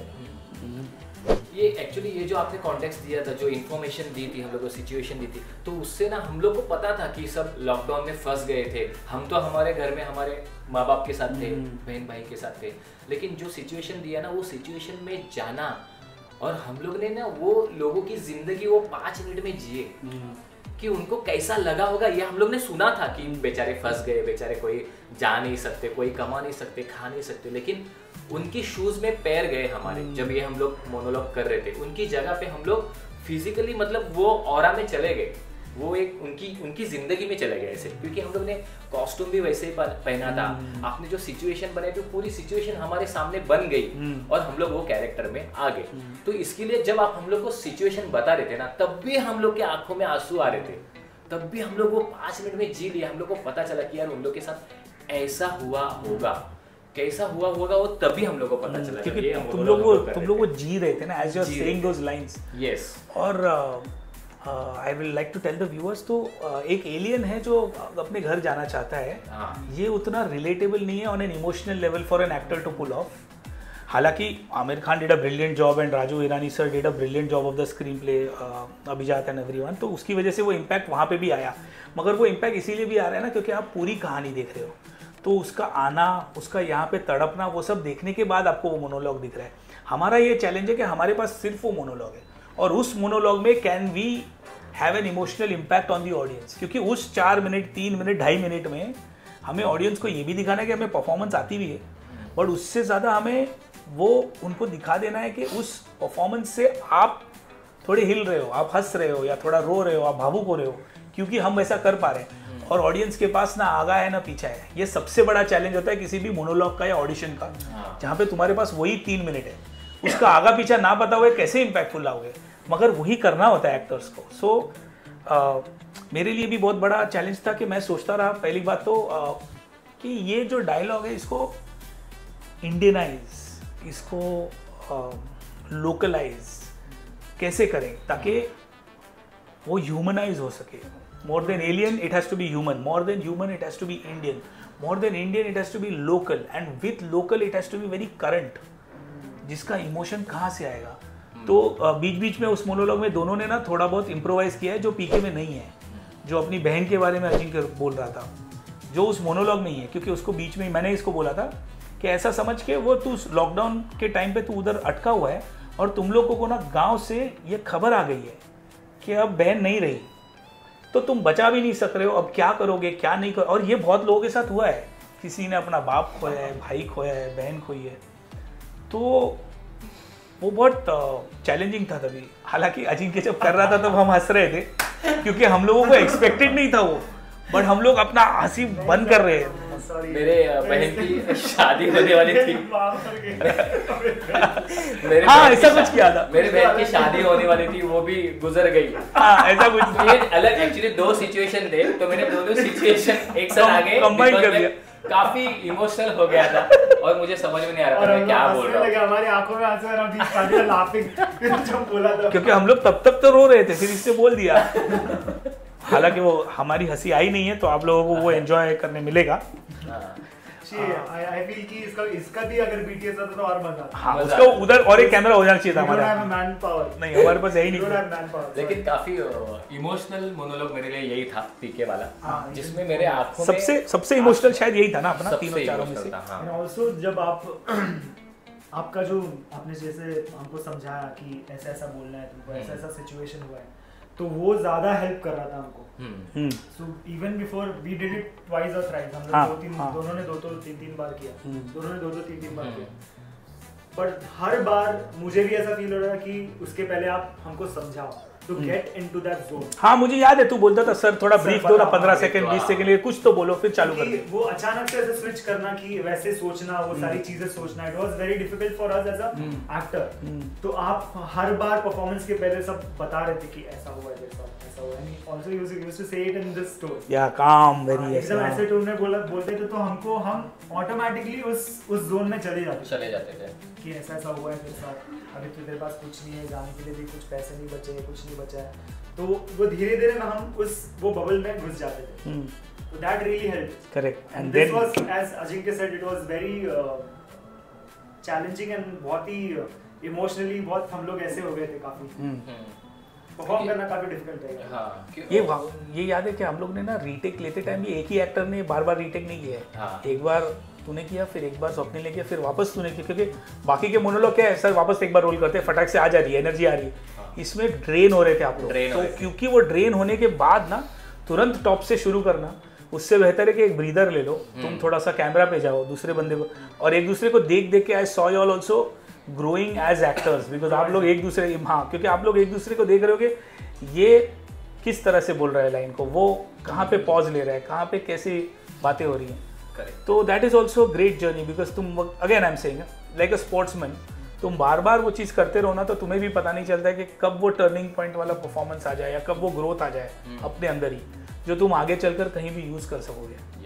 तो आते हैं अब चौथे पर, और उसके बाद चारों के बारे में मैं आपसे राय चाहूंगा कि हु परफॉर्म्ड बेटर, और आपको एकदम ऑब्जेक्टिवली हाँ आपको ही बोलना है कि आप दोनों से किसने बेटर किया। Also before getting to the last performance, हम चाहेंगे आप ऑडियंस को बताओ कि वो हम परफॉर्म कर रहे थे उसके पीछे वो पोस्टर का क्या था। हाँ काफ़ी लोगों ने पूछा भी ना आप लोगों को कि क्यों क्या हुआ। तो हमने जब शुरुआत की थी ना इस सीरीज़ की, सिनेमा का चुस्पा की, तो तभी हम लोग सोच रहे थे कि ऑडिशंस कैसे देनी है, उसकी रिहर्सल की जाए, उसकी प्रैक्टिस की जाए, इसीलिए हम लोगों ने वो मोनोलॉग्स चुने थे। तो शुरुआत करते टाइम मोनोलॉग का वही मतलब था कि उसको ऑडिशन की तरह दिखना चाहिए, इसीलिए आपने अगर देखा होगा तो पीछे इनके नाम भी लिखे हुए हैं, और वो जिस फिल्म का डायलॉग बोल रहे हैं या जो कैरेक्टर्स आप लोग निभा रहे थे उस फिल्म का वो पोस्टर वहाँ पे था, ताकि ऑडियंस को वो एक रेफरेंस पॉइंट मिले कि हम लोग वो क्यों कर रहे हैं। तो जैसे मेरे ख्याल से स्वर्ग में था, स्वर्ग का पीछे पोस्टर था, और क्रांतिवीर में क्रांतिवीर का था। उसके बाद थोड़ा हम लोग एक्सपेरिमेंट करते करते खुश हो गए कि यार अच्छा कर रहे हैं, तो even I got a little excited, I said नहीं लाओ लेट्स ब्रेक इट। तो हम लोग फिर थोड़ा सा उसको एटमॉस्फेयर चेंज करते हुए, थोड़ा सा रियलिज्म लाते हुए फिर हमने पीके शूट किया, और उससे भी ज़्यादा रियलिज्म में हमने सरफरों शूट किया, क्योंकि वो डायलॉग्स थे तो 2 लोगों के साथ शूट किया है। मगर स्वर्ग पे आते हैं और क्रांतिवीर पे आते हैं तो इसके लिए है क्योंकि वो लगना चाहिए कि कोई एक्टर आके ऑडिशन दे रहा है, इसीलिए पीछे नाम लिखे थे। हाँ। क्योंकि हमारा पहले का मुद्दा वही था ना कि इनको देखो, और अगर आप कास्टिंग कर रहे होते तो कैसे सिलेक्ट करते। और हमने सेम सर उसमें भी किया, पीके में भी किया कि it was a scenario given to us, correct, but in the end we were all again we were giving the audition, right? ओ हाँ, वो जो लास्ट पार्ट है, तो पीके में ना अगर आप क्लिप देखोगे तो पीके का जो लास्ट पार्ट है, once they finish their performance, शुरू होता है नॉर्मल परफॉर्मेंस की तरह, एक एक्टर परफॉर्म कर रहा है ऐसा लगता भी नहीं है, ऐसा लगता है कि वो माइग्रेंट वर्कर है, जो हमने अभी बात की कॉन्टेक्स्ट था कि यार वो जा रहा है और अपने गांव में जा नहीं पा रहा है, बीच में कोई न्यूज़ आ गई कि वो किसी को खो दिया। बट अगर आप लोग पीके का क्लिप ध्यान से एंड तक देखोगे ना, तभी आपको ज़्यादा मज़ा आएगा, बिकॉज जितने भी मेरे पहचान के, इन दोनों के भी, आपके भी पहचान के, कोविड के टाइम पे ना जो एक्टर्स स्ट्रगल कर रहे थे, जो एक्टर्स एस्टेब्लिश नहीं है, बम्बई आए हैं, रेंट पे रह रहे हैं, उनकी हालत उससे भी ज़्यादा बुरी थी जितना एक नौकरी करने वाली की हो सकती है, क्योंकि उनको तो फिर भी ऑफलाइन जॉब्स या वर्क फ्रॉम होम वो सब था। मगर जब काम ही बंद हो गया तो वो एक्टर के पास भी वो कोई काम नहीं था. So you were trying to do, तो एक्चुअली देखा जाए तो आप लोगों ने डबल रोल किया है, क्योंकि आपने एक माइग्रेंट का भी रोल किया है और करते करते करते फिर वो एक्टर उठ जाता है, फिर ऑडिशन में ही कैमरा को पूछ रहे कि सर मुझे काम मिलेगा ना, ये रोल मुझे चाहिए, ये मैंने ढंग से किया है ना. So that became the actor's plight. So they've actually broken the fourth wall and they have played the migrant's role and very seamlessly switched. और वो बहुत मज़ेदार है, अगर आप देखोगे तभी आपको समझेगा कि इट इज़, हाँ बहुत चैलेंजिंग भी है, क्योंकि मैंने इनको बोला था इम्प्रूव करो, क्योंकि वो डायलॉग्स लिखे हुए नहीं है, वो पीके के डायलॉग्स नहीं है, वो ऐसे है कि भाई एक एक्टर एक कास्टिंग डायरेक्टर को जो कैमरा के पीछे है उसको बोल रहा है कि मुझे वो काम दे सकते हो क्या. मैं गा के भी सुनाता हूँ, कुछ कुछ किया था दोनों ने. वो मेरी बहन मर गई. मेरी बहन की शादी हो रही थी, वो मर गई. वो तो तूने वो मिस किया था. करेक्ट, मर गई थी माँ और बहन की शादी थी, उसने बहन को मार दिया. मेरी माँ की शादी है. मेरी बहन उसकी शादी, ऐसे कुछ बोल दिया था. नहीं, तो आते हैं स्वर्ग पे अभी, ठीक है. एंड स्वर्ग पे आते हैं. Swarg is again a tribute to one of the finest actors in the industry, Govinda. I think Govinda जो अपने टाइम पे कर रहा था, जो रोल्स उन्होंने किए हैं, he created a new trend of dialogue किस तरह से बोलने हैं या क्या नयापन लाना है. कॉमेडी की टाइमिंग, कादर खान, शक्ति कपूर, गोविंदा, उनके जो एक उनका एक सेटअप था. डेविड धवन, काफ़ी सारी मूवीज़ उन्होंने भी की एज अ डायरेक्टर. तो ये लोग कमाल का काम कर चुके हैं, अहेड ऑफ इट्स टाइम. स्वर्ग उनमें से एक फिल्म है जो very rarely you see Govinda in a very serious role. तो हमने वो स्वर्ग का एक मोनोलॉग उठाया था जहाँ पे गोविंदा बम्बई आ गए हैं और उनको he is working as a spot boy, और फिर उनको हीरो बनना है. तो हीरो कुछ कर नहीं पा रहा है, तो गोविंदा बोलते हैं मैं करके, हंसता है वो, बोलते हैं मैं करके, ये क्या है. तो डायरेक्टर बोलते हैं नहीं तू करके दिखेगा. तो गोविंदा बोलते हैं नहीं आप बुरा मान जाओगे. बोलते हैं नहीं तू करेगा. नहीं सर आप बुरा मान जाओगे. तो बोलते हैं नहीं तू करेगा. And then Govinda delivers that dialogue in such finesse, with such smoothness, with such command, कि वो उसको चूज़ कर लेते हैं और फिर वो वहाँ से हीरो बन जाता है. ये फिल्म की कहानी है. हालांकि I want both of you all to one by one tell us कि कॉन्टेक्स्ट मैंने तुम्हें क्या दिया था स्वर्ग का. कॉन्टेक्स्ट सर इसका आपने ऐसे दिया था कि एक बंदा है, उसकी एक गर्लफ्रेंड है, और उसकी गर्लफ्रेंड को वो कैसे किस तरह से झूठ बोल के मनाता है कि मेरे पास ये है, मेरे पास गाड़ी है, मेरे पास बहुत सारे बंगले हैं, बहुत कुछ है, बट असल में उसके पास कुछ नहीं होता. करेक्ट. बट और यही सच जब उसको पता चलता है तो वो अपना रीजनिंग देता है कि मैंने तुमको झूठ क्यों बोला. तो उस रीजनिंग को लेके इस कॉन्टेक्स्ट में हमने बिठाने की कोशिश की. Correct. Ajinkya, you want to add something? अगर गोविंदा सर को देखा जाए वो मोनोलॉग में जो, तो उसके पीछे कोई कॉन्टेक्स्ट नहीं था जब हम लोग मूवी देख रहे थे. लेकिन जब आपने बोला कि ये करना है, तभी हम लोग वो सब मोनोलॉग्स निकाल के हम लोग पढ़ने लगे. तो हम लोग को ये नहीं समझ में आ रहा था कि कौन से जॉनर के साथ इसको करना है. तो आपकी कॉन्टेक्स्ट की वजह से हम लोग को थोड़ा सा हेल्प हो गया. और आप देखोगे तो मूवी में काफी फड़ वो डायलॉग्स बोल रहे हैं, वो जज्बात के साथ बोल रहे हैं और लाउड है. लेकिन आपके कॉन्टेक्स्ट की वजह से हम लोग कहीं पे शुरुआत में लाउड थे, लेकिन उसके बाद हम लोग थोड़ा सा काम हो गए, थोड़ा इमोशनल हो गए, ज्यादा हेल्प हो गई इमोशनली वो डायलॉग डिलीवर करने की. करेक्ट. तो काफ़ी मज़ा आया था. वो हम लोग का फर्स्ट टाइम था, एक्सपेरिमेंट भी कर रहे थे और काफ़ी सारी चीज़ें हम लोग कर रहे थे, एंगल वगैरह लगाना. फिर एक बार वो काम होने के बाद जो हम लोग को मज़ा आया ना, उसके बाद जो हम लोग की ट्रेन चली तो काफ़ी मज़ा आने लगा. और मतलब हम लोग यहाँ वहाँ ऑडिशन देने के लिए जा रहे थे, तो उसमें और एक ये एक्सपेरिमेंट करने के लिए बहुत मज़ा आ रहा था. काफ़ी मतलब कैमरा कैसे डायलॉग बोले जाते हैं वो सब सीखने मिला था. Also I would like to add कि जैसे अजिंक्य भी बोल रहा था कि हमको आप जब ये डायलॉग्स देते थे, मोनोलॉग करके आना है, तो ही टोल्ड मी कि don't prepare it, we'll do it one day before it. ताकि day before we shoot it, ताकि ओवर रिहर्स ना भी ना लगे. और he told me one very good thing कि जब भी हम ऑडिशंस देने जाते हैं तो हमको लगे हाथ ऐसे ही स्क्रिप्ट मिलती है, we have to read it and deliver it at that time 15 minutes and 20 minutes. तो उसने बोला ये भी प्रैक्टिस हो जाएगी हमारी अगर हम एकदम एंड मोमेंट पर ये करें. करेक्ट. तो दैट रियली हेल्प कि आगे भी ऑडिशंस देने जाए तो ऐसी सिचुएशन आएगी. हाँ, कि आधा घंटे में फटक से आके आपको ऑडिशन तो जो भी लाइन से वो देनी है. प्रैक्टिस फॉर अस कि एक ही दिन में फटाफट कर देना है. करेक्ट. तो दैट रियली हेल्प. तो also I want to tell the viewers, मैं जो इनको जब मैं कॉन्टेक्स्ट देता हूँ, जो हम लोग बात करें स्टार्टिंग से ना, तो उसमें हम एक कैरेक्टर बिल्ड करते हैं, उस कैरेक्टर का आगा पीछा, उसकी क्या सिचुएशन है, रिलेशनशिप क्या है, वो किस सिचुएशन में अटका हुआ है, और उस सिचुएशन में अटकने के बाद अगर वो ये रेलेवेंटली बोल रहा है तो उसका एक अलग मज़ा है। क्योंकि फिल्मों में उस डायलॉग का इम्पैक्ट इसीलिए क्योंकि आप फिल्मों में उस किरदार की ज़िंदगी जी रहे हो, तो वो आगे पीछे पता है आपको क्या हो रहा है क्या नहीं हो रहा है, और फिर उस पॉइंट पे आते हो जहाँ पे वो डायलॉग बोला जा रहा है। स्वर्ग के लिए जैसे स्वप्निल ने करेक्टली कहा, एक लड़का है जो लड़की से बेहद प्यार करता है, मगर उसके 2 नंबर के छोटे मोटे धंधे, अभी घड़ी खरीद लेगा, उसको परफ्यूम खरीद के देगा, उसके पास एक बाइक है, मगर उसने वो चोरी चपाटी से या यहाँ का माल वहाँ करने से, कुछ ना कुछ करने से, तो वो सारे गलत रास्तों पर चल रहा है। तो 2 झूठ हैं उसमें कि लड़की को उसने बोल चुका है कि मेरे पास मेरे बाप ने बहुत सारा बड़ा बिजनेस करके रखा है, तो उसकी पूरी लाइफ ही झूठ है जो लड़की को पता चलती है और वो उसको सवाल पूछती है।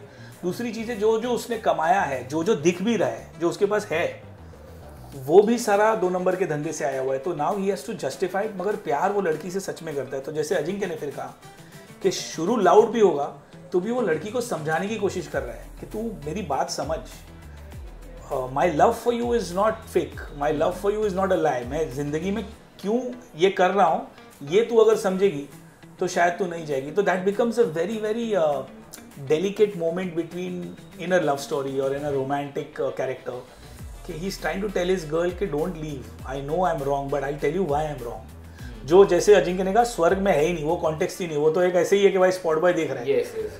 तो मुझे एक बात बताओ, इन चारों में से एक एक करके जाते हैं और मुझे बताओ कि आप लोगों को कौन सा परफॉर्मेंस किसका बेहतर लगा। आप लोगों को दोनों को ही जज करना है, ठीक है। तो शुरू करते हैं स्वर्ग से। तो स्वर्ग में who perform better according to you? Ajinkya बोलो। स्वर्ग में मुझे स्वप्निल का ज़्यादा परफॉर्मेंस अच्छा लगा था, क्योंकि वो कॉन्टेक्स्ट देने के बाद, मतलब शुरुआत में हम लोग ऐसे ही डायलॉग बढ़वा रहे थे, कॉन्टेक्स्ट देने के बाद जो इसने शुरू किया था ना, बहुत अच्छा लगा। और आपको कौन सा परफॉर्मेंस अच्छा लगा, खुद का कि उसका? Sir honestly the way I perform, मैंने जैसे परफॉर्म किया वो गोविंदा से हेवीली इन्फ्लुएंस था। तो I had the context which you give me, but कहीं ना कहीं उसी तरह का वो एक डायलॉग उसी का आ रहा था, मतलब स्टाइलिंग उसी की तरह, गोविंदा सर की तरह आ रही थी। The way he did it, I feel he was better than me. So I think I also agree कि Swapnil was impactful because it is closer to Govinda, तो हमारे जहन में वो छप चुका है। अजिंक्य was more original, तो मेरे लिए भी वो दोनों अलग अलग परफॉर्मेंसेज है। Again, when characters are played by different actors, the same character, ये भी बहुत इंपॉर्टेंट है कि आपको वो कभी कहीं दिखेगा नहीं। आपको कभी नहीं दिखेगा कि मनोज बाजपेयी ने अगर कोई कैरेक्टर किया हो तो वो इरफान खान कैसे करते हैं, या कोई दूसरा एक्टर कैसे करता, या शाहरुख ने कोई कैरेक्टर किया तो उसको आमिर खान कैसे करता, क्योंकि वो कभी हो ही नहीं सकता। वो भी एक हमारे लिए चैलेंज है कि अगर आपने कोई कैरेक्टर दिया है हमें, तो एक एक्टर किस तरह से करता है, अच्छा ही करता है, दूसरा एक्टर भी करता है, वो भी अच्छा ही करता है, मगर वो दोनों अलग अलग होते हैं। तो that is why I feel when you will also watch the entire episode, आपको ये पता चलेगा कि both of them are different. हाँ, कहीं आपको एक की पसंद आएगी, कहीं दूसरे की पसंद आएगी। तो in Swarg I felt Swapnil is right कि Ajinkya was more original and Swapnil was more impactful. Ajinkya is also right, दोनों एक दूसरे की हमेशा तरफदारी करते रहते हैं। अब जाते हैं सेकंड वाले पे। Second is which one do you want to do? Krantiveer. Krantiveer हमने शूट किया था, करेक्ट? सेकंड, तो क्रांतिवीर में क्या लगता है, हु वाज बेटर? क्रांतिवीर में जब मैंने डायलॉग्स बोलना चालू किए थे, तभी मेरे बैक ऑफ द माइंड ये चालू था कि सिर्फ परफॉर्म करना है। ये जो डायलॉग दिए हैं वो आपके कॉन्टेक्स्ट से सिर्फ परफॉर्म करना है, लेकिन जितने भी इमोशंस चाहिए थे, जितने भी ठहराव चाहिए थे, वो स्वप्निल अच्छे परफॉर्म कर रहा था। फ्रैंकली स्पीकिंग स्वप्निल अच्छा कर रहा था मेरी तरफ से। Swapnil? I don't agree with this. मुझे इसका परफॉर्मेंस ज़्यादा पसंद आया था। मुझे ठीक से याद नहीं हुआ था, मुझे याद है यही मैं बताने वाला था ऑडियंस को। तो इसने पूरा अच्छे से पढ़ के आया था, अच्छे से उसने लिख के पढ़ के आया था। तो he was saying all the dialogues very fluently, और जितना भी था वो उसने अच्छे से इमोशनली, मैं भी उसको नोटिस कर रहा था कि कैसे बोल रहा है। I learned some good nuances that he did, and I tried to incorporate that the same thing in my performance also, which I couldn't. मेरा वैसे ही आ रहा था, नहीं तो हाँ, हाई लो आ रहा था। Correct. So that I learned from him. So that is why I feel इसका तो ऑडियंस को जो क्रांतिवीर का टेक दिखेगा ना दोनों में, सिनेमा का जुत्पा के जिस एपिसोड में इन दोनों ने किया है क्रांतिवीर, उसमें ना Ajinkya has been not fumbling. Take में भी अजिंक्य ने कभी फंबल नहीं किया, ना भूला, वो बराबर कर रहा था क्योंकि जैसे स्वप्निल लिखा वो पढ़ के आया था। स्वप्निल के साथ क्या हुआ ना, वो डायलॉग बोल देता था जोरदार, कड़क बोलता था, फिर वो अगला डायलॉग भूलता है, तो डायलॉग के बीच में फंबल नहीं हो रहा है, फिर अजिंक्य ही उसको प्रॉम्प्ट कर रहा है बैक ऑफ कैमरा से। तो यहाँ पे आ जाता है रोल एडिटिंग का, जो भी मैंने की है। तो if I show you the take without the editing, तो आपको लगेगा यार अजिंक्य तो फ्लॉलेस कर रहा है क्योंकि भूल ही नहीं रहे। फिर जो बीच बीच के ब्लैंक स्पेसेस है ना स्वप्निल के, वो काट दो जहाँ पे वो उसको समझ में नहीं आ रहा अगली लाइन क्या है, फिर अजिंक्य बोल रहा है, फिर वो कैरेक्टर में कर रहे हैं। तो वो जब हमने स्टिच किया है तो then Swapnil's performance I feel is a lot more impactful, because कभी कभी पॉलिश करना पड़ता है ना किसी परफॉर्मेंस को, तो वो पॉलिश करते करते वो परफॉर्मेंस बेहतर हो जाती है। हालांकि if you would have seen it live then Ajinkya was better. पर देखने जाए ना सर, तो क्रांतिवीर का जो मोनोलॉग है ना, उसमें काफ़ी सारे मतलब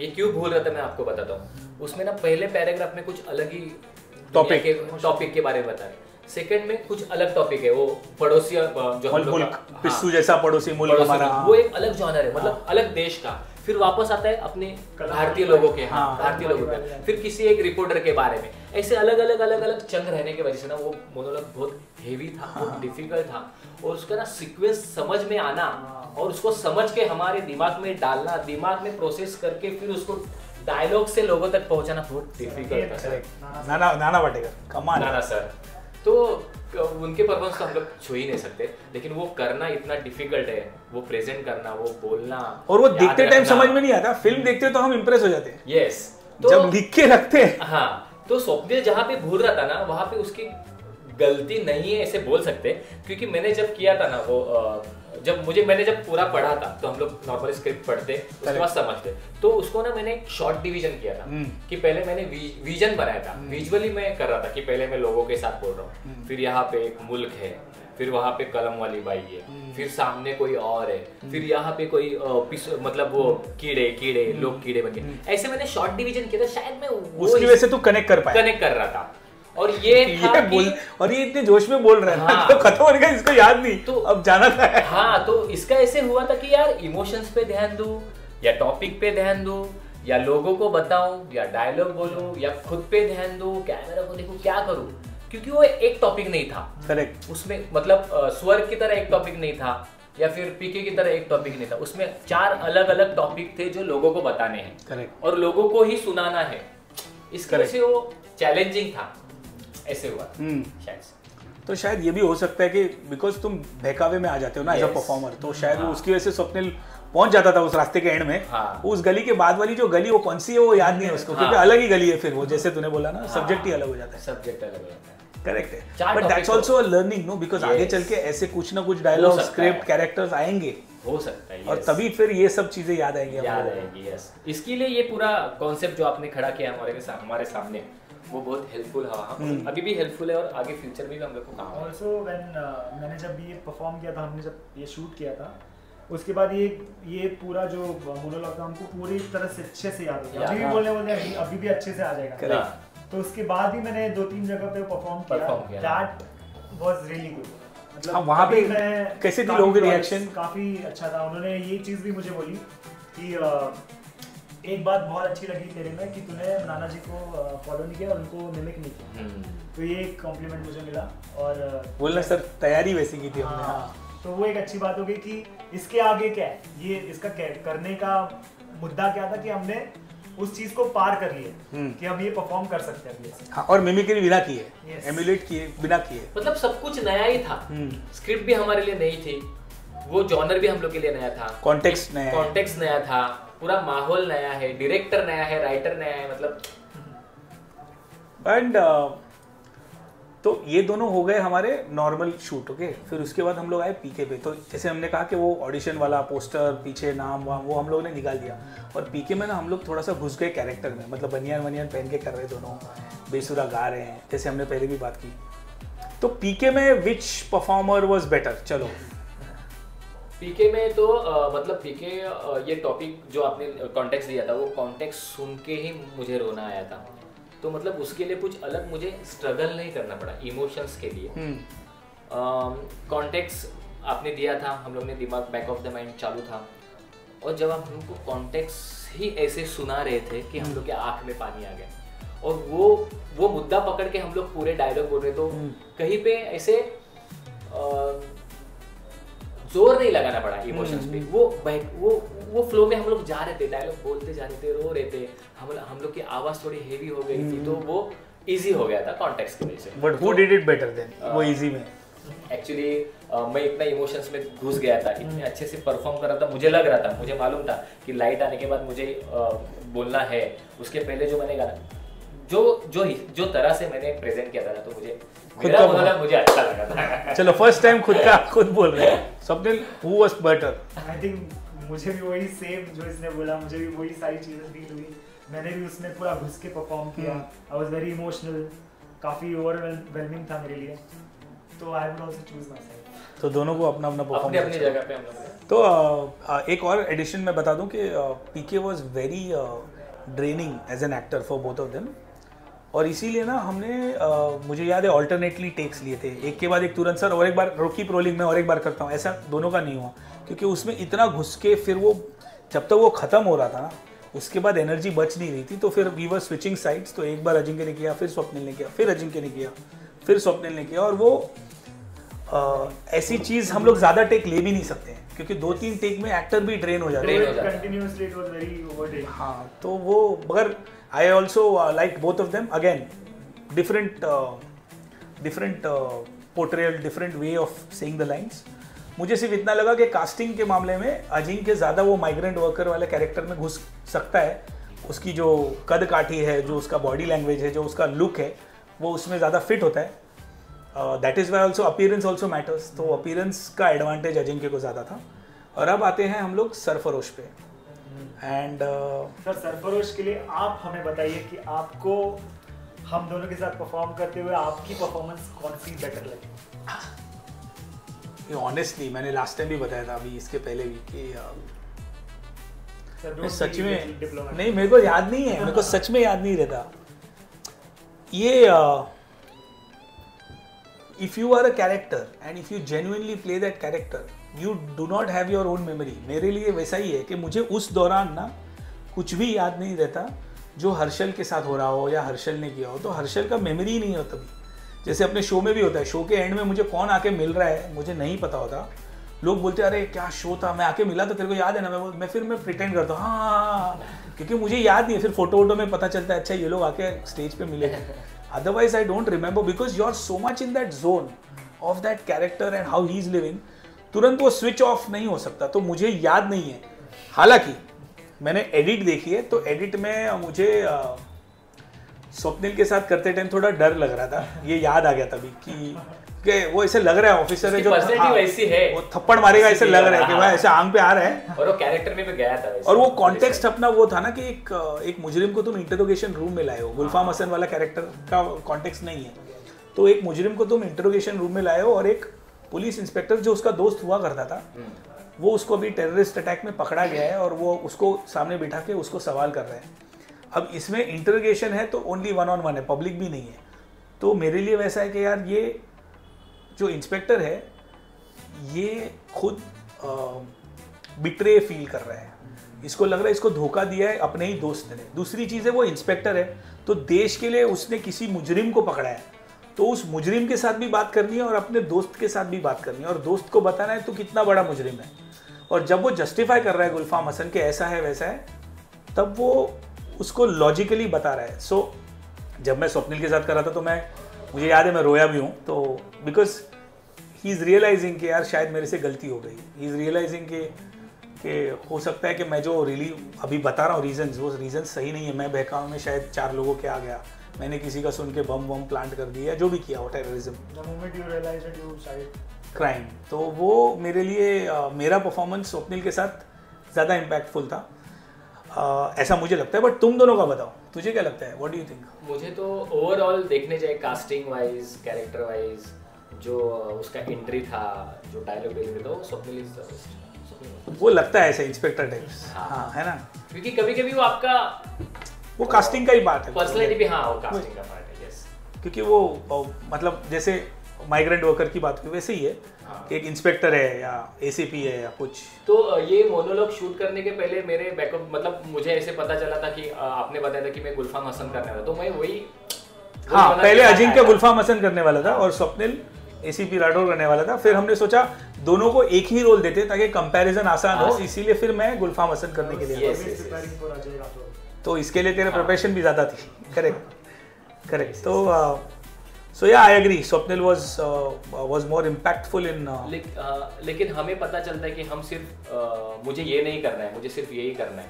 जब मुझे कुछ नहीं करना होता है ना, और वो मेरे पास मतलब मेरे ऊपर लाद दी जाती है ना, तो वो चैलेंजिंग रहता है। करेक्ट। वो पर्सनैलिटी के लिए, वो इंसान के लिए, जो काफी अच्छा था, मतलब अच्छा एक्सपीरियंस था मेरे लिए। जैसे कभी कभी किस फिल्म में होता है ना कि हमें लगता है कि यार ये बहुत मिसकास्ट है, Yes. ये करेक्ट नहीं कर पाएगा, ये जब स्टार्टिंग होती है तो बोलते हैं ये कैरेक्टर इसको कैसे मिल गया। हाँ। मगर एंड होते होते वो एक्टर तुम्हें वो बिलीव दिला देता है दिला देता है। कि मेरे से बेटर इस कैरेक्टर को कोई कर ही नहीं सकता है। Yes yes yes. तो जैसे मुझे जोकर के बारे में लगता था, याकिन फिनिक्स, मुझे लगता था यार ये बेवकूफ कैसे दिख रहा है वो, एक तो मतलब कैसे हो सकता है कि वो joker Heath Ledger's shoes. Correct, वो लेजेंडरी, मतलब वो ऑस्कर जीत के गया है, मतलब अनफॉर्चुनेटली, मगर वो एक तुम्हें वो सरप्राइज कर देता है। तो कभी कभी ना, जैसे तूने कहा, मिसकास्ट करने पे ना, जब तुम किसी को स्विमिंग पूल में ढकेल देते हो गहराइयों में, तो बंदा अपने आप सीख ही जाता है। So even in a miscast you figure out कि यार मैं, ठीक है मैं इंस्पेक्टर नहीं दिखता, मगर मैं क्या कर सकता हूँ जिससे इंस्पेक्टर लगूं। But he did it like he was very intimidating, I felt. जब मैं शूट कर रहा था, I felt he was very intimidating, not showing in the body but correct in the voice, in the हाँ। Also मुझे कभी कभी बहुत लोगों ने ये भी बोला कि इन दोनों की प्रोनाउंसिएशन दोनों की अलग है। मैंने बोला वो उनका नेचुरल रोल है। अब पंकज त्रिपाठी एक टाइप का बोलते हैं, हर एक एक्टर अपना अपना लहजा लेके आता है, अपने अपनी स्टाइल लेके आता है। तो if I was shooting Rohit Shetty film, और रोहित शेट्टी फिल्म में तुम गोवा का इंस्पेक्टर दिखा रहे हो, तो गोवा का इंस्पेक्टर का वो मराठी एक्सेंट आएगा ही। हमारे पास वो पूरा सेटअप नहीं है ना जहां हम गोवा दिखाएं या कुछ दिखाएं। हमारे पास बस क्या है, ये 4 मिनट है, इस 4 मिनट में हमें ये लाइनें बोलनी है। तो that is why also it becomes difficult for you all to जज इट, बिकॉज आपको कॉन्टेक्स्ट नहीं पता था। तो ये हमारा ये वीडियो बनाने का, ये इंटरव्यू इन दोनों के साथ लेने का, इनसे बातचीत करने का यही मकसद था, that I wanted their voices to be heard by the audience, so that the audience understands कि हम लोग क्या क्या सोच के बनाते हैं। तो this is kind of a BTS, या एक इनसाइट है कि एक्टर्स प्रिपरेशन में, डायरेक्टर्स थॉट प्रोसेस में, और उनके साथ शूट करने में हम क्या क्या करते हैं, और हम तीनों की जो केमिस्ट्री है, हम जिस तरह से शूट करते हैं, वो आप शूट करते हुए आई फील कि एक कोई BTS वाला ये सब शूट करने के लिए होता ना, तो उसका भी अलग कॉन्टेक्ट, तो हमारे पास है नहीं ना लोग, तो वो प्रॉब्लम है। बट कोई बात नहीं, ये तो हमारे 4 एपिसोड्स हो गए। तो इन 4 एपिसोड्स के अलावा हमारे पास और कंटेंट भी है, जो जैसे स्वप्निल कह रहा था पहले भी कि हम लोग फ्रीलांसर्स हैं, हम लोग बिजी रहते हैं, तो काफ़ी टाइम तीनों को वक्त नहीं मिल पाता कोऑर्डिनेट करके, प्रिपेयर करके करने का। बट सीज़न 2 में जो 4 हम करेंगे, उसमें से कुछ चीज़ें हैं जो मैं आपको जस्ट बताना चाहता हूँ। One of them is Nana Patekar from नट सम्राट। नट सम्राट नाम की एक मराठी फिल्म है, अगर अभी तक आपने देखी ना हो तो प्लीज़ जाके देखिएगा। उसमें एक उनका मोनोलॉग है, कोणी घर देतं का, और I think again legendary. Nana sir will go down in history as one of the finest actors, not of Indian cinema but of world cinema, or even performers. मतलब also we are doing a different context. Correct. इसमें अलग context होने वाला है, sir ने बहुत जोर दिया है, बहुत ही कैरेक्टर भी अलग होने वाला है। कोई सोच भी नहीं पाएगा कि इस डायलॉग को, इस मोनोलॉग को कोई इस कॉन्टेक्स्ट में बोल सकता है, इस कॉन्टेक्स्ट में बोल सकता है। तो वो सरप्राइजिंग होगा, मुझे लगता है कि आपको मजा आएगा। ऑल्सो द अदर डिफरेंसेस, हम लोग इस बार उस 4 दीवारियों में नहीं करेंगे, हम लोग कोशिश करेंगे बाहर जाने की, हम लोग कोशिश करेंगे रियल सिनेरियोज में, गलियों में। करेक्ट, बिकॉज एक्टर के लिए वो भी है कि अगर तुम मार्केट में कर रहे हो तो 4 लोग देख रहे हैं, कहीं कोई डिस्ट्रैक्शन है, कोई आवाज़ आ गई, कुछ दूसरा हो गया, बच्चे खेल रहे हैं, कुछ भी हो सकता है, and you have to continue. जो हमारे रीजनल सिनेमा में काफ़ी बार होता है, क्योंकि हम गुजराती मराठी जब शूट कर रहे होते हैं तो वो तुम परमिशन नहीं ले सकते कि 150 लोग 400 लोग कहाँ से लाओगे तुम, तुम्हारे पास प्रोडक्शन नहीं है, उसी में शूट करना है। तो वो एक्टर के लिए बहुत चैलेंजिंग होता है, बहुत मज़ेदार भी होता है। तो वो एक नट सम्राट है। सेकंड है अगेन नाना सर का ही एक आइकॉनिक सीन है 26/11 द अटैक्स ऑफ 26/11 जो ताज पे अटैक हुए थे, ओबेरॉय पे अटैक हुए थे मुंबई में। उन टेररिस्ट अटैक्स पे एक क्लाइमैक्स सीन है जहाँ पे कसाब को इंस्पेक्टर बता रहा है कि तूने कितनी गलतियाँ की हैं देख, और उसकी सारी डेड बॉडीज पड़ी है। तो सोंग फिर चाय लेता है, चाय का ग्लास फोड़ता है, फिर कुरान की 2 लाइनें बोलता है। तो वो जो इंस्पेक्टर का किरदार है वो इन दोनों को करना है। कसाब हम लोग फिगर आउट करेंगे। करेक्ट, कॉन्टेक्स्ट भी सेम रखने वाले हैं हम लोग। हाँ, वो भी एक ज़रूरी है कि हम लोग इसका कोई नया कॉन्टेक्स्ट नहीं दे रहे। I want to make sure that we pay a tribute to the people who put their life on line during the 26/11 attacks. इससे अच्छा कोई relatable context नहीं हो सकता, क्योंकि कुछ ज़बरदस्ती डालने से बेटर है। और एक चीज़ ना मैं व्यूअर्स को बताना चाहूँगा, अमूमन होता क्या है, हम लोग ना उन लोगों को ट्रिब्यूट देते हैं जो अपनी जान हमारे लिए गंवा देते हैं, और वो करना भी चाहिए। But it is also important to recognise those people that night who put their life on line. तो अगर आपने आपकी जान हमारे लिए जोखिम में डाली है, आपको गोली नहीं लगी, हम शुक्रगुजार हैं उसके, हमें खुशी है उस बात की कि आप जिंदा हो, मगर आपने उस दिन ये नहीं सोचा था कि मैं जिंदा बचूंगा। आपने आपकी जान रिस्क वो उठाया था, आपने आपकी जान जोखिम में डाली थी। तो ये उन सारे लोगों के लिए है who fought during 26/11. Some of them are with us, thankfully. Unfortunately, some of them have died. मगर हम इस सीन का कॉन्टेक्स्ट चेंज नहीं करेंगे। इस सीन को जैसा तैसा दिखाने की कोशिश करेंगे, वैसे ही बहुत डिफिकल्ट होने वाला है। वो डेड बॉडीज़ हैं, वो पूरा माहौल है, वो कैसे क्रिएट करना है, किस तरह से करना है, वो हमें सोचना है। और इन दोनों को प्रिपरेशन दे दिया है, और कुछ ओरिजिनल भी करने जा रहे हैं हम लोग। तो 1-2 ओरिजिनल्स हैं जो हमें करने हैं, 1-2 एक्सपेरिमेंट्स हैं जो हमें करने हैं। चौराहे पे जाकर सिग्नल पे कौन ज़्यादा पैसे लेके आ सकता है, वो सब भी सोचना है। अभी नहीं बताएंगे, अभी रिवील नहीं करेंगे।